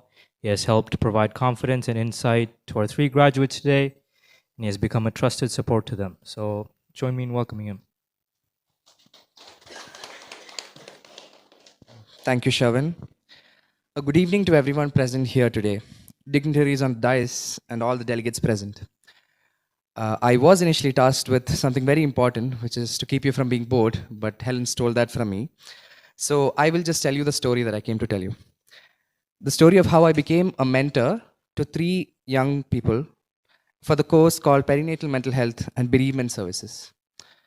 I will cover this short story as a few chapters. Chapter 1, the confusion. As an undergraduate in medical sciences at St. John's National Academy of Health Sciences, a question bothered me and both of my best friends. We knew there was a mandatory rural service, but where should we do it? How do I choose a place to complete my social obligatory service? So I turned to the wisdom of a few people who came before me, my seniors. Some people told me that I should go find a place where I can sit and study so that I can complete my postgraduate exams. But some people told me that if I wanted fulfillment, I should look in a different place, a rural area where I can learn and enjoy the passion that I came for. And that took me to chapter 2, a valley among 2 hill ranges. As someone who lived most of my life in the cities, I found the concept more fantastical than real. A hospital in the middle of the forest, started by a couple of doctors who had the passion and drive to make a change. A place of learning where I can help people and do things differently. One visit was all it took for me to say, yes, this is where I want to spend my 2 years of bond. I looked forward to it. It was a place of new faces and new experiences. Chapter 3. When I came to THI, I met Dr. Reggie and I told him I was interested in working there. And he asked me, do you plan on sitting and studying a lot? Not really. I just finished 4 years of textbooks and I want a break, I said. And he replied, good. You won't have time to study here, but you will definitely learn a lot. And learn I did, not just about humans and illnesses, but I learned about plants, about animals, of stars, of valleys and the hills, of rocks and streams and the stuff of dreams. I learned that there was a lot more to learning than what I thought I knew. Chapter 4, why I will never be a pediatrician. In the middle of all the external learning, I learned something about myself, and that was that I loved kids. And it breaks my heart to see sick kids. When that smile fades and the tears fall, I felt cracks in my heart. I felt that I could handle sick adults, but sick children were in a way very much sadder. Chapter 5. During my work, I saw incredible things and at times terrible things. One such event was when a pregnant mother came to us saying she couldn't feel fetal movements for the last 2 days. There was no fetal heart rate. And after a complete evaluation, we had to induce delivery. As I saw the macerated baby, I couldn't comprehend it. I felt like I needed to confirm it with a stethoscope. And while I was doing the same, I heard someone ask me, are you okay? And I could only breathe and answer, no, I'm not. I had to deliver the news to the family. And as I sat with them, I could feel their grief wash over me, and the intensity of the emotions is not something that I can explain. As I went ahead with my daily duties, I found it difficult to spend time with that family, that mother. But I realized there were already other people who had taken up that steed.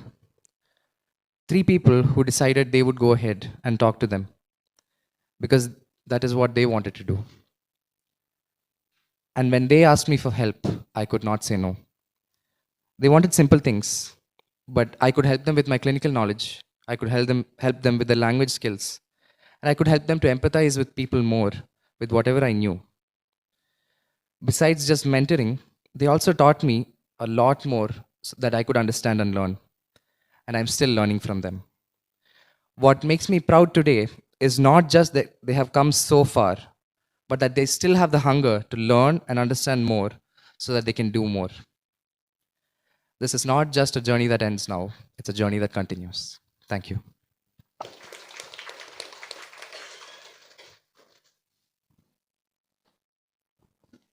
Thank you, Dr. Memel.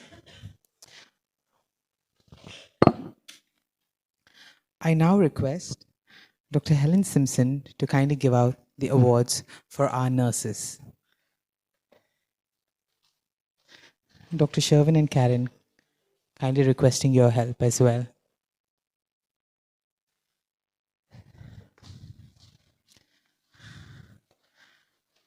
Madheshwari Yu Akka, please Vanga.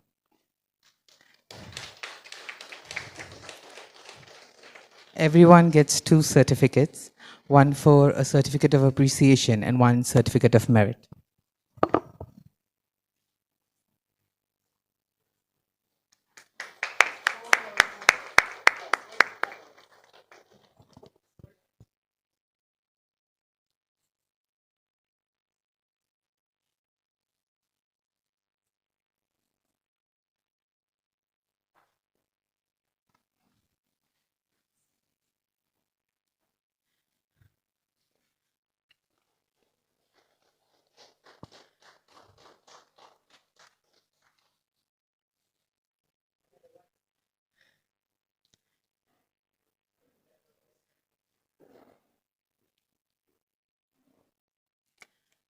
Jaya M. Akka.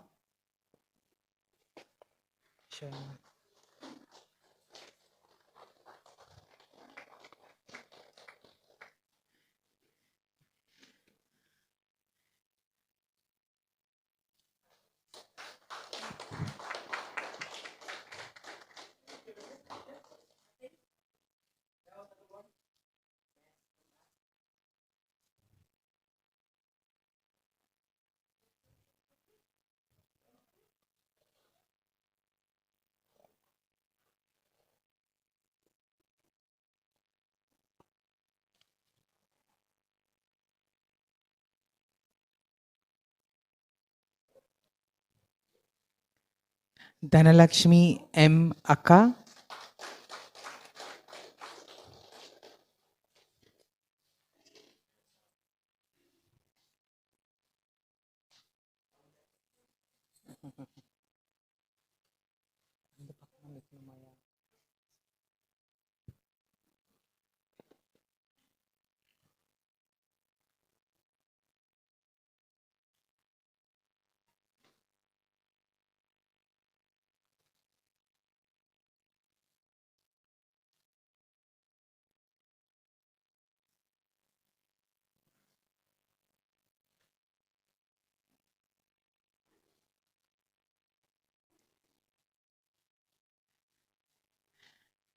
Tilaga K. Akka. Careful, fire.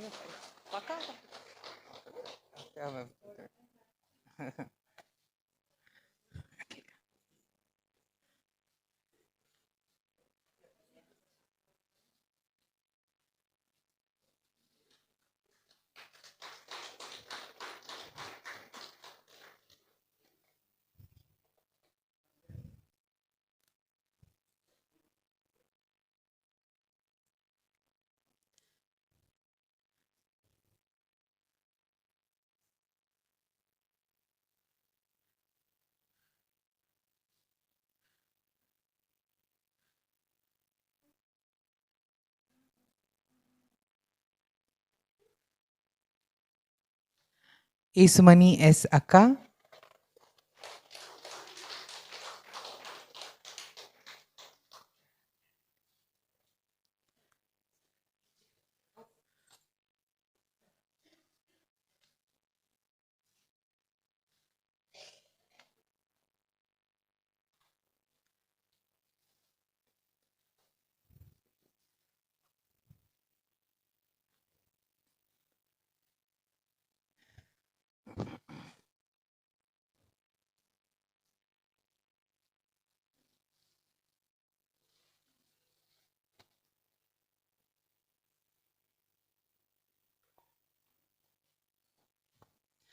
Stalin M. Anna.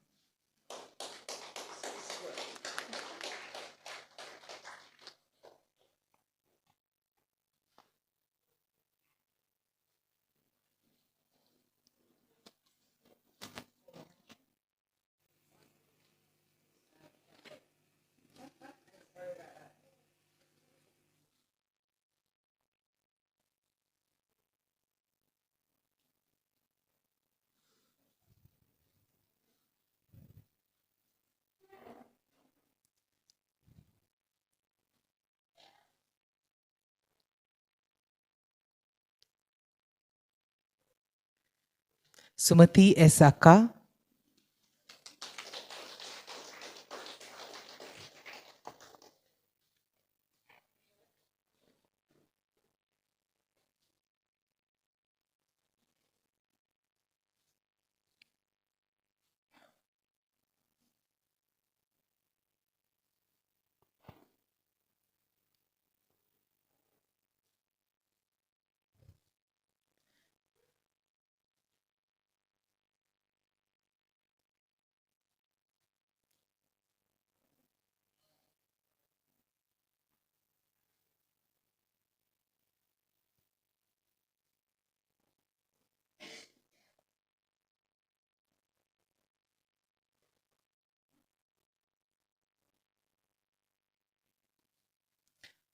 Bhuvaneshwari V. Akka.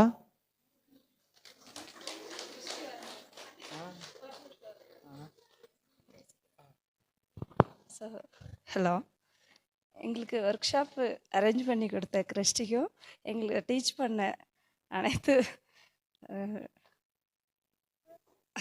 டீச்சர்ஸுக்கும் thank you.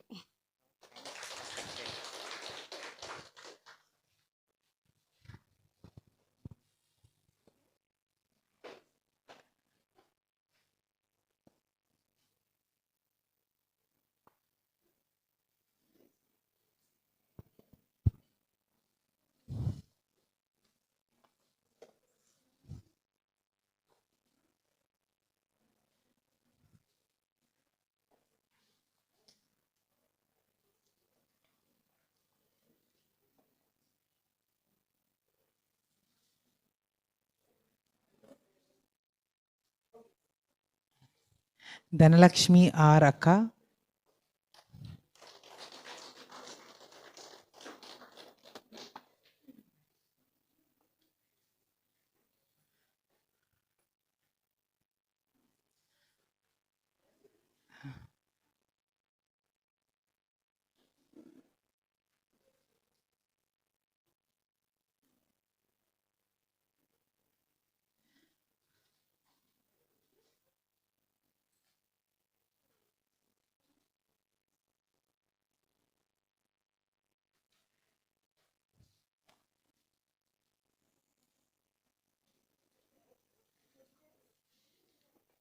Sangeeta K. Akka, number cultural president.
Ambika Akka. Ambika.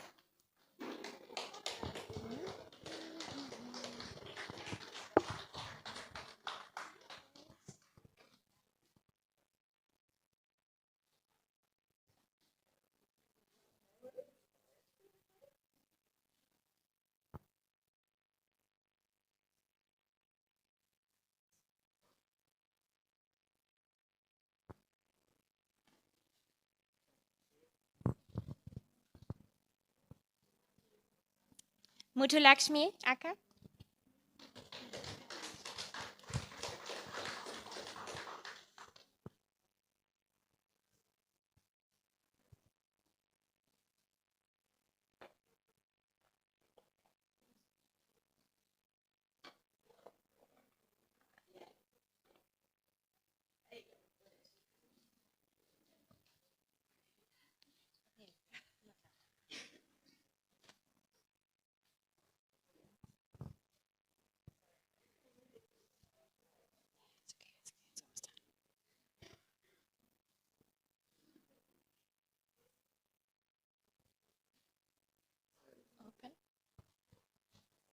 Dr. Bimal.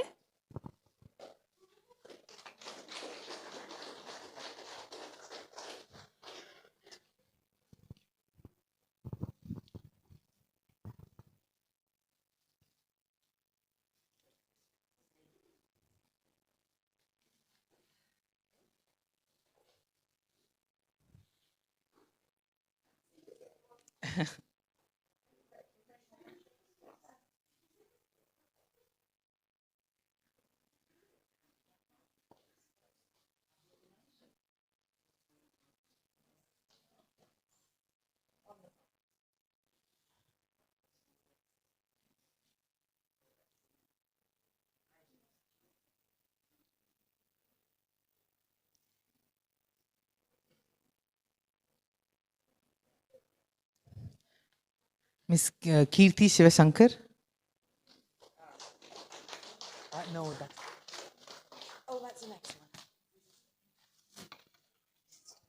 Yeah, yeah.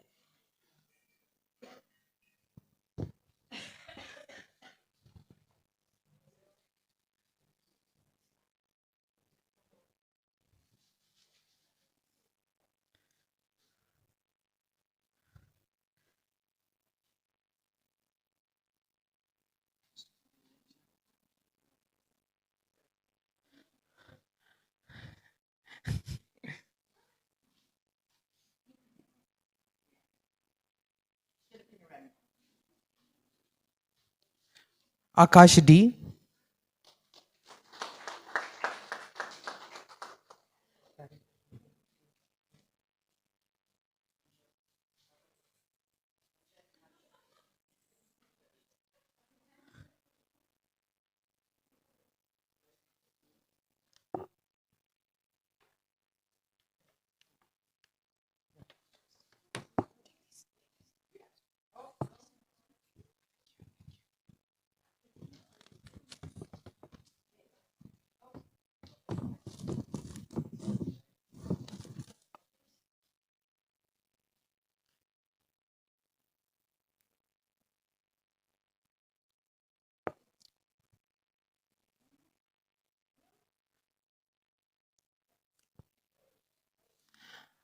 The next two awards are main awards. I kindly request Dr. Reggie George, Madesh Akka, Esumani Akka, Kuttidanam Akka. Please come on stage.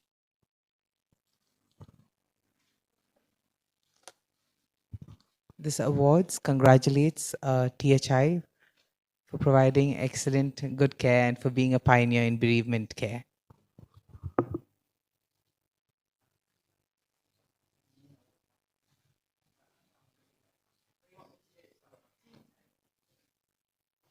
We're just waiting for Dr. Reggie.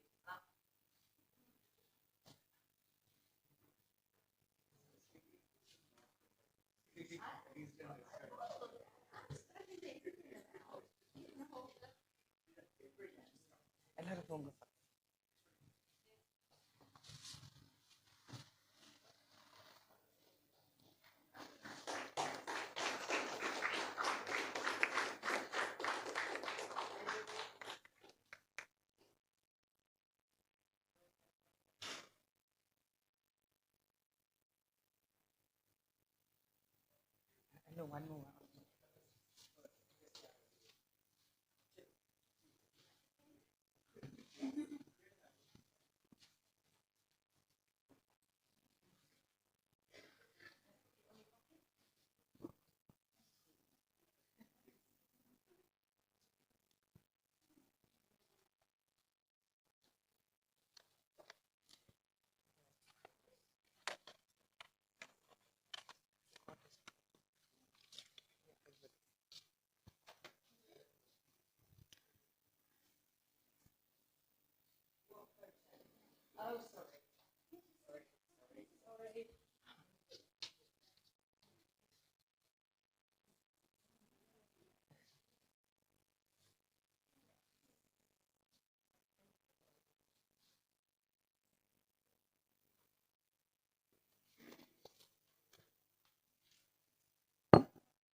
The next two people are some people who are very important to me, without which I don't think I could have done this entire organization. Firstly, Karen from Germany, thank you for being an incredible support throughout it all. Thank you.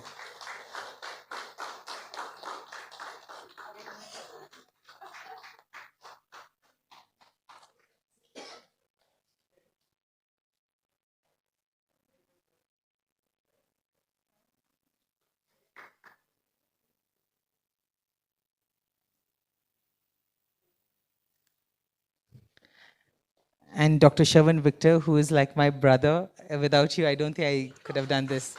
Sorry.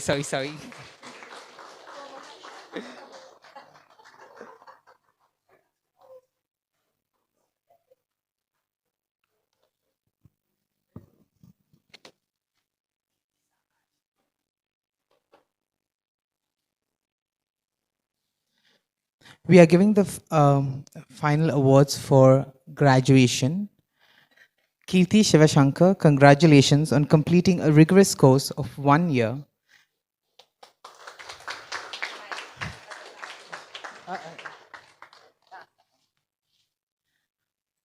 Having been trained by some of the experts in our country and around the world, and for providing excellent care and for having that determination. Please give a very big round of applause.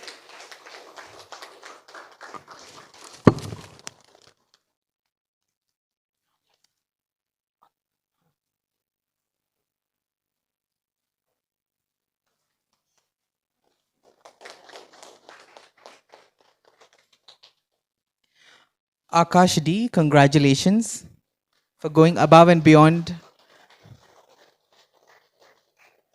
and getting involved in perinatal mental health and bereavement services and providing wonderful care to our women in the valley.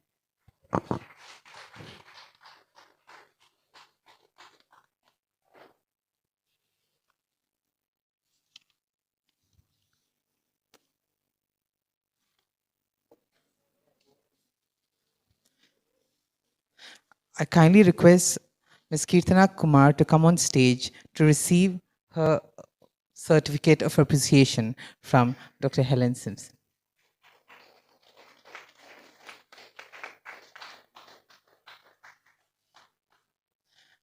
Ms. Kirtana is a filmmaker, director, and an exceptional teacher, without which I don't think I would be speaking on stage today.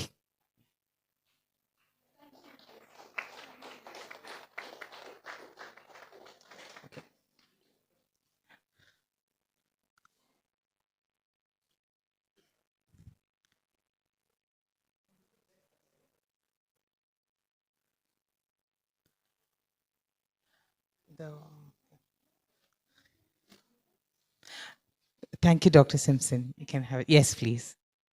I now invite Ms. Malika Harish to give the certificates for the universities and organizations that have helped us. Firstly, I would like to thank James Cook University for helping us through it all. Please do not kill me, Dr. Simpson. I would like you to receive it on behalf of James Cook University Hospital. James Cook.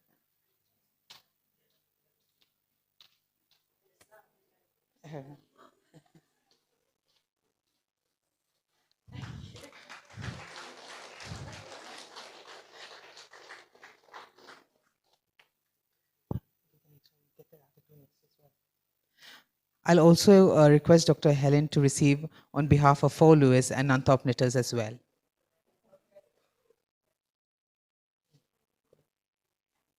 Yeah, just give the other two. Yeah.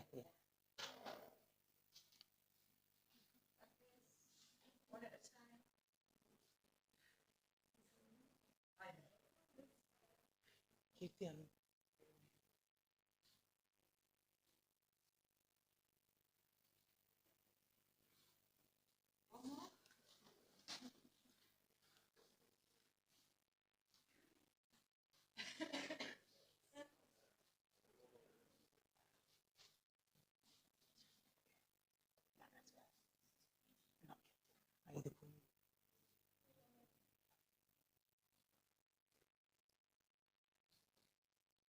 I request Ms. Malika to present Dr. Simpson with the Engine of Change Award.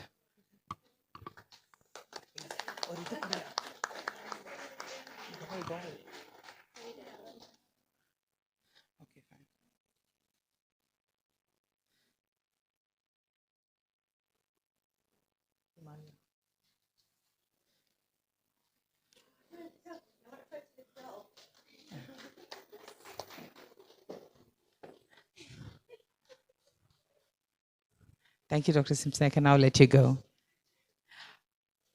I request Kirti and Akash to receive the award on behalf of the Himalayan Trust Friends, Dr. Laji and Ms. Sheila, who have been, Dr. Sheila, who have been incredibly supportive.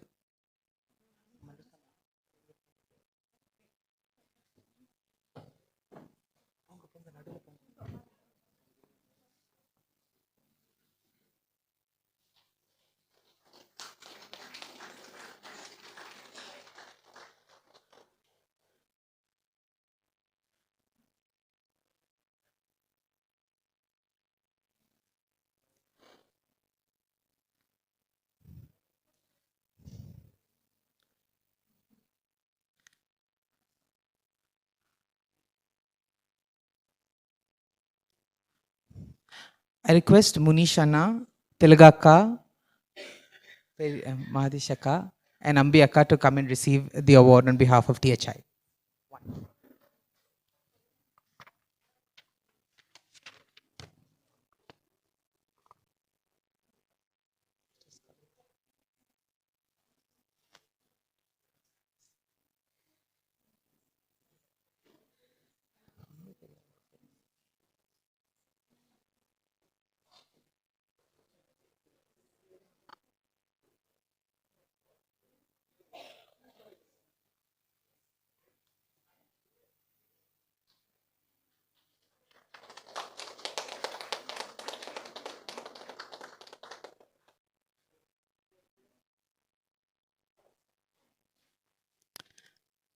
Thank you, Ms. Malika Harish.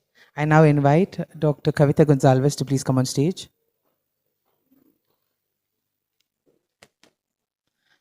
I kindly request Ms. Lindsay to come on stage, please.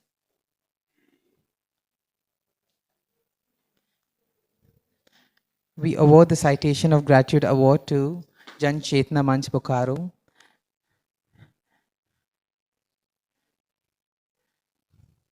Thank you for supporting us. And this is from us, THI, to your institution. Thank you.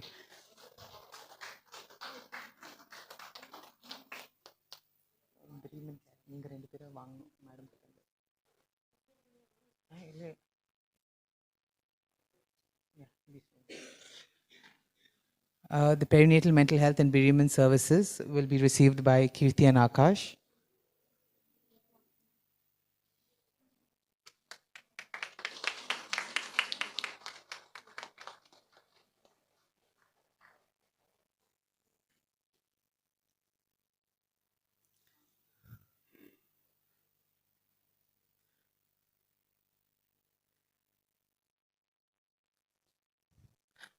I kindly request Mr. Suresh to come and receive the citation of appreciation on behalf of Sochara.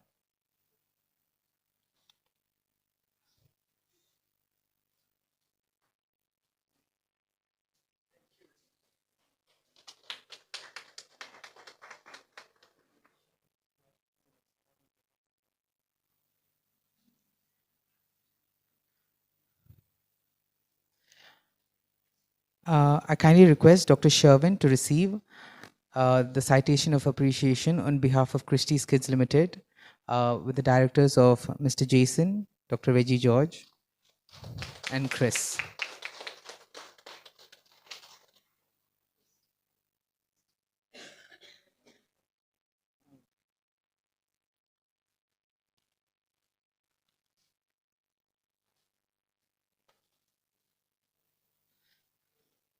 I now request Ms. Malika Harish to say a few words.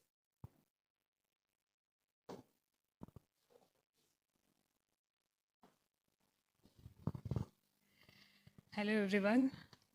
I want to take a moment to express my deep admiration for Christy Vijay's dedications towards his work. Seen him for the past 15 years or more, how he has faced challenges that would have made others give up. Yet he stayed focused and kept pushing forward. Christy, your ability to turn to wounds into wisdom, obstacles into opportunities is truly inspiring. And I'm so proud of you. Keep up the good work. And congratulations to the graduate. All the very best in your future endeavors. Thank you.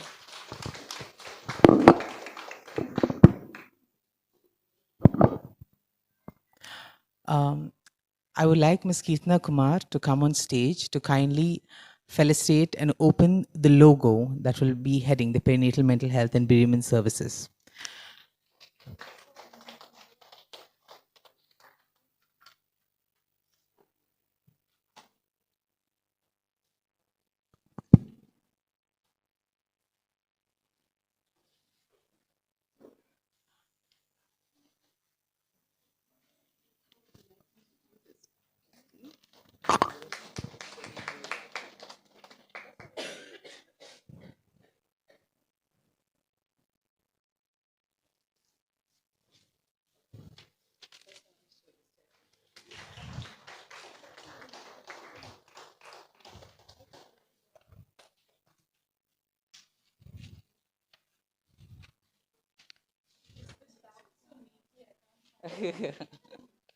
Thank you, Bimal, for packing it very neatly.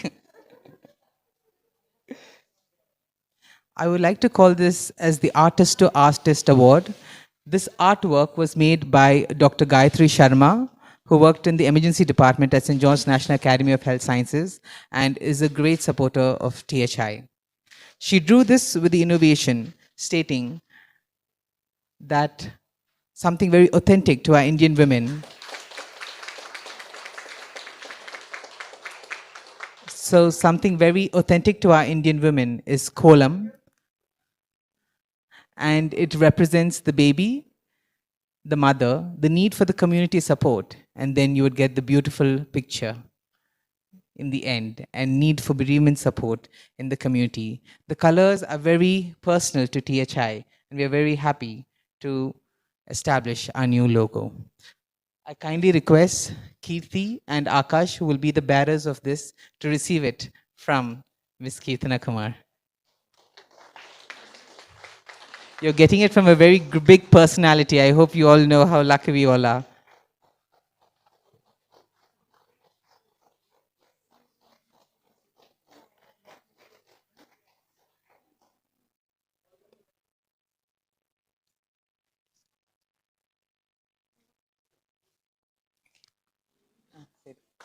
Oh.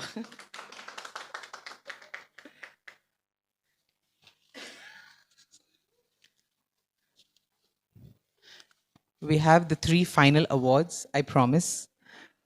The Dr. Helen Simpson Award, going for the best candidate in the examinations after rigorously being, I would say, tortured. I don't think even I have done such an examination in my life, having 10 examiners from various fields and experts in various fields, and answering so well that they were actually teaching the examiners, I must say. So congratulations, Kirti Shivashankar, for having scored the best and for being the most dedicated in the unit.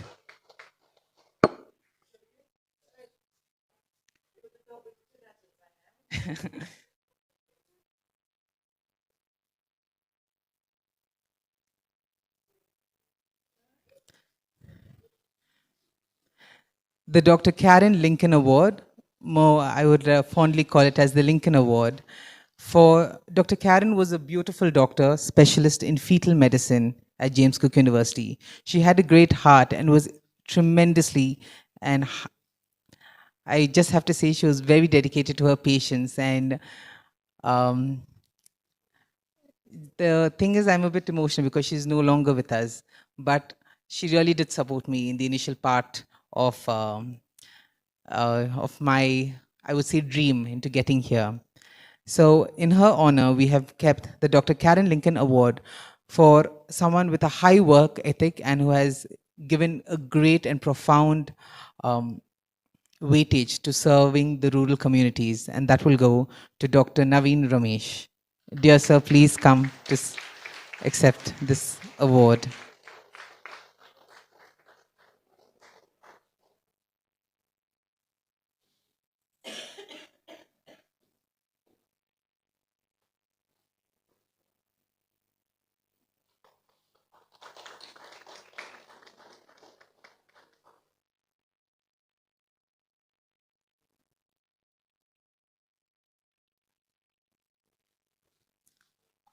Thank you, Dr. Simpson.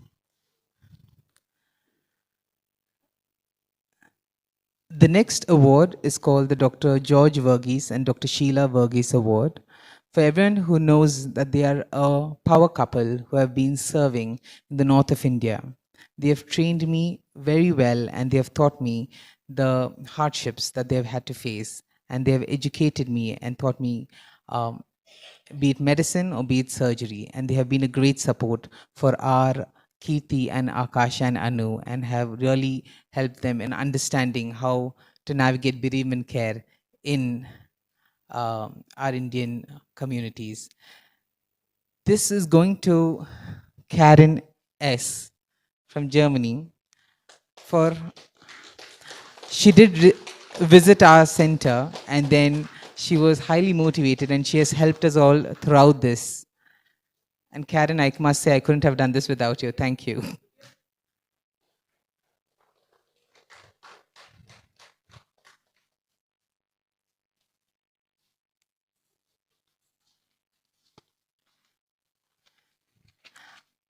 I will now be doing the vote of thanks, something that everyone has been anticipating highly. So before that, there will be certain awards called the Engines of Change that will be given directly by me to the respective delegates.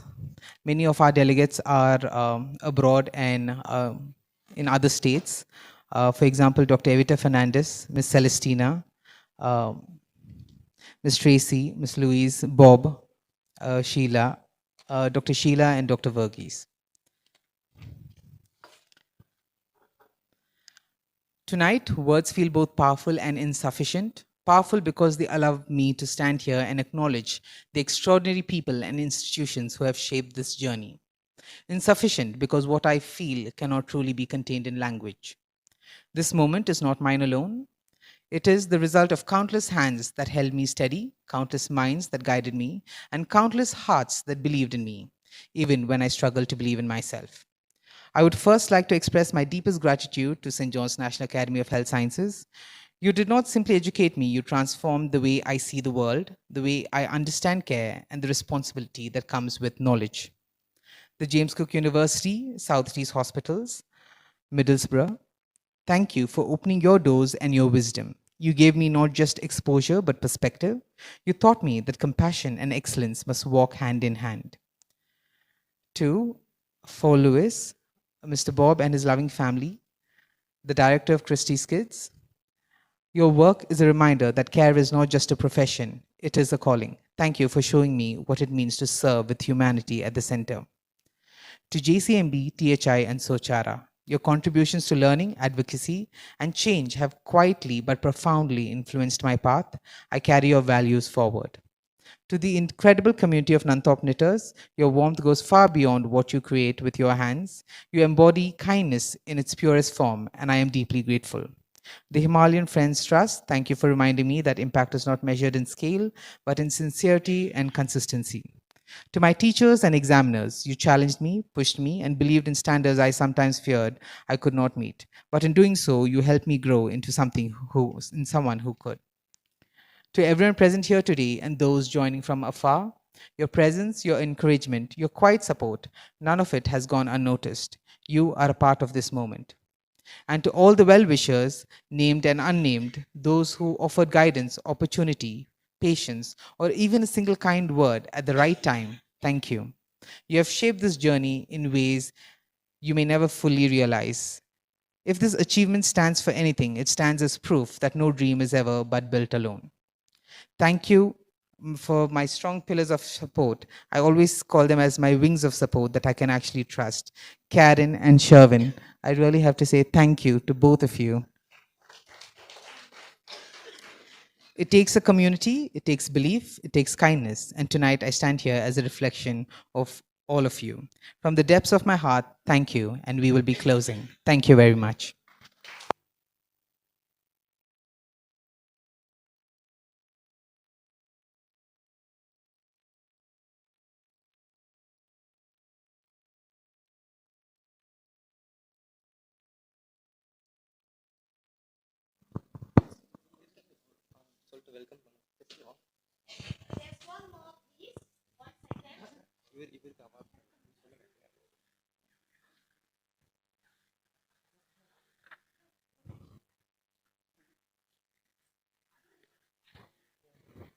Because there's one person who's actually like. So last but not least, sorry. So I'd like to present an award to Dr. Christy Vijay. So he's the man of the hour. So I'd like him to invite him to the front. So he's getting the award for organizing and establishing the organization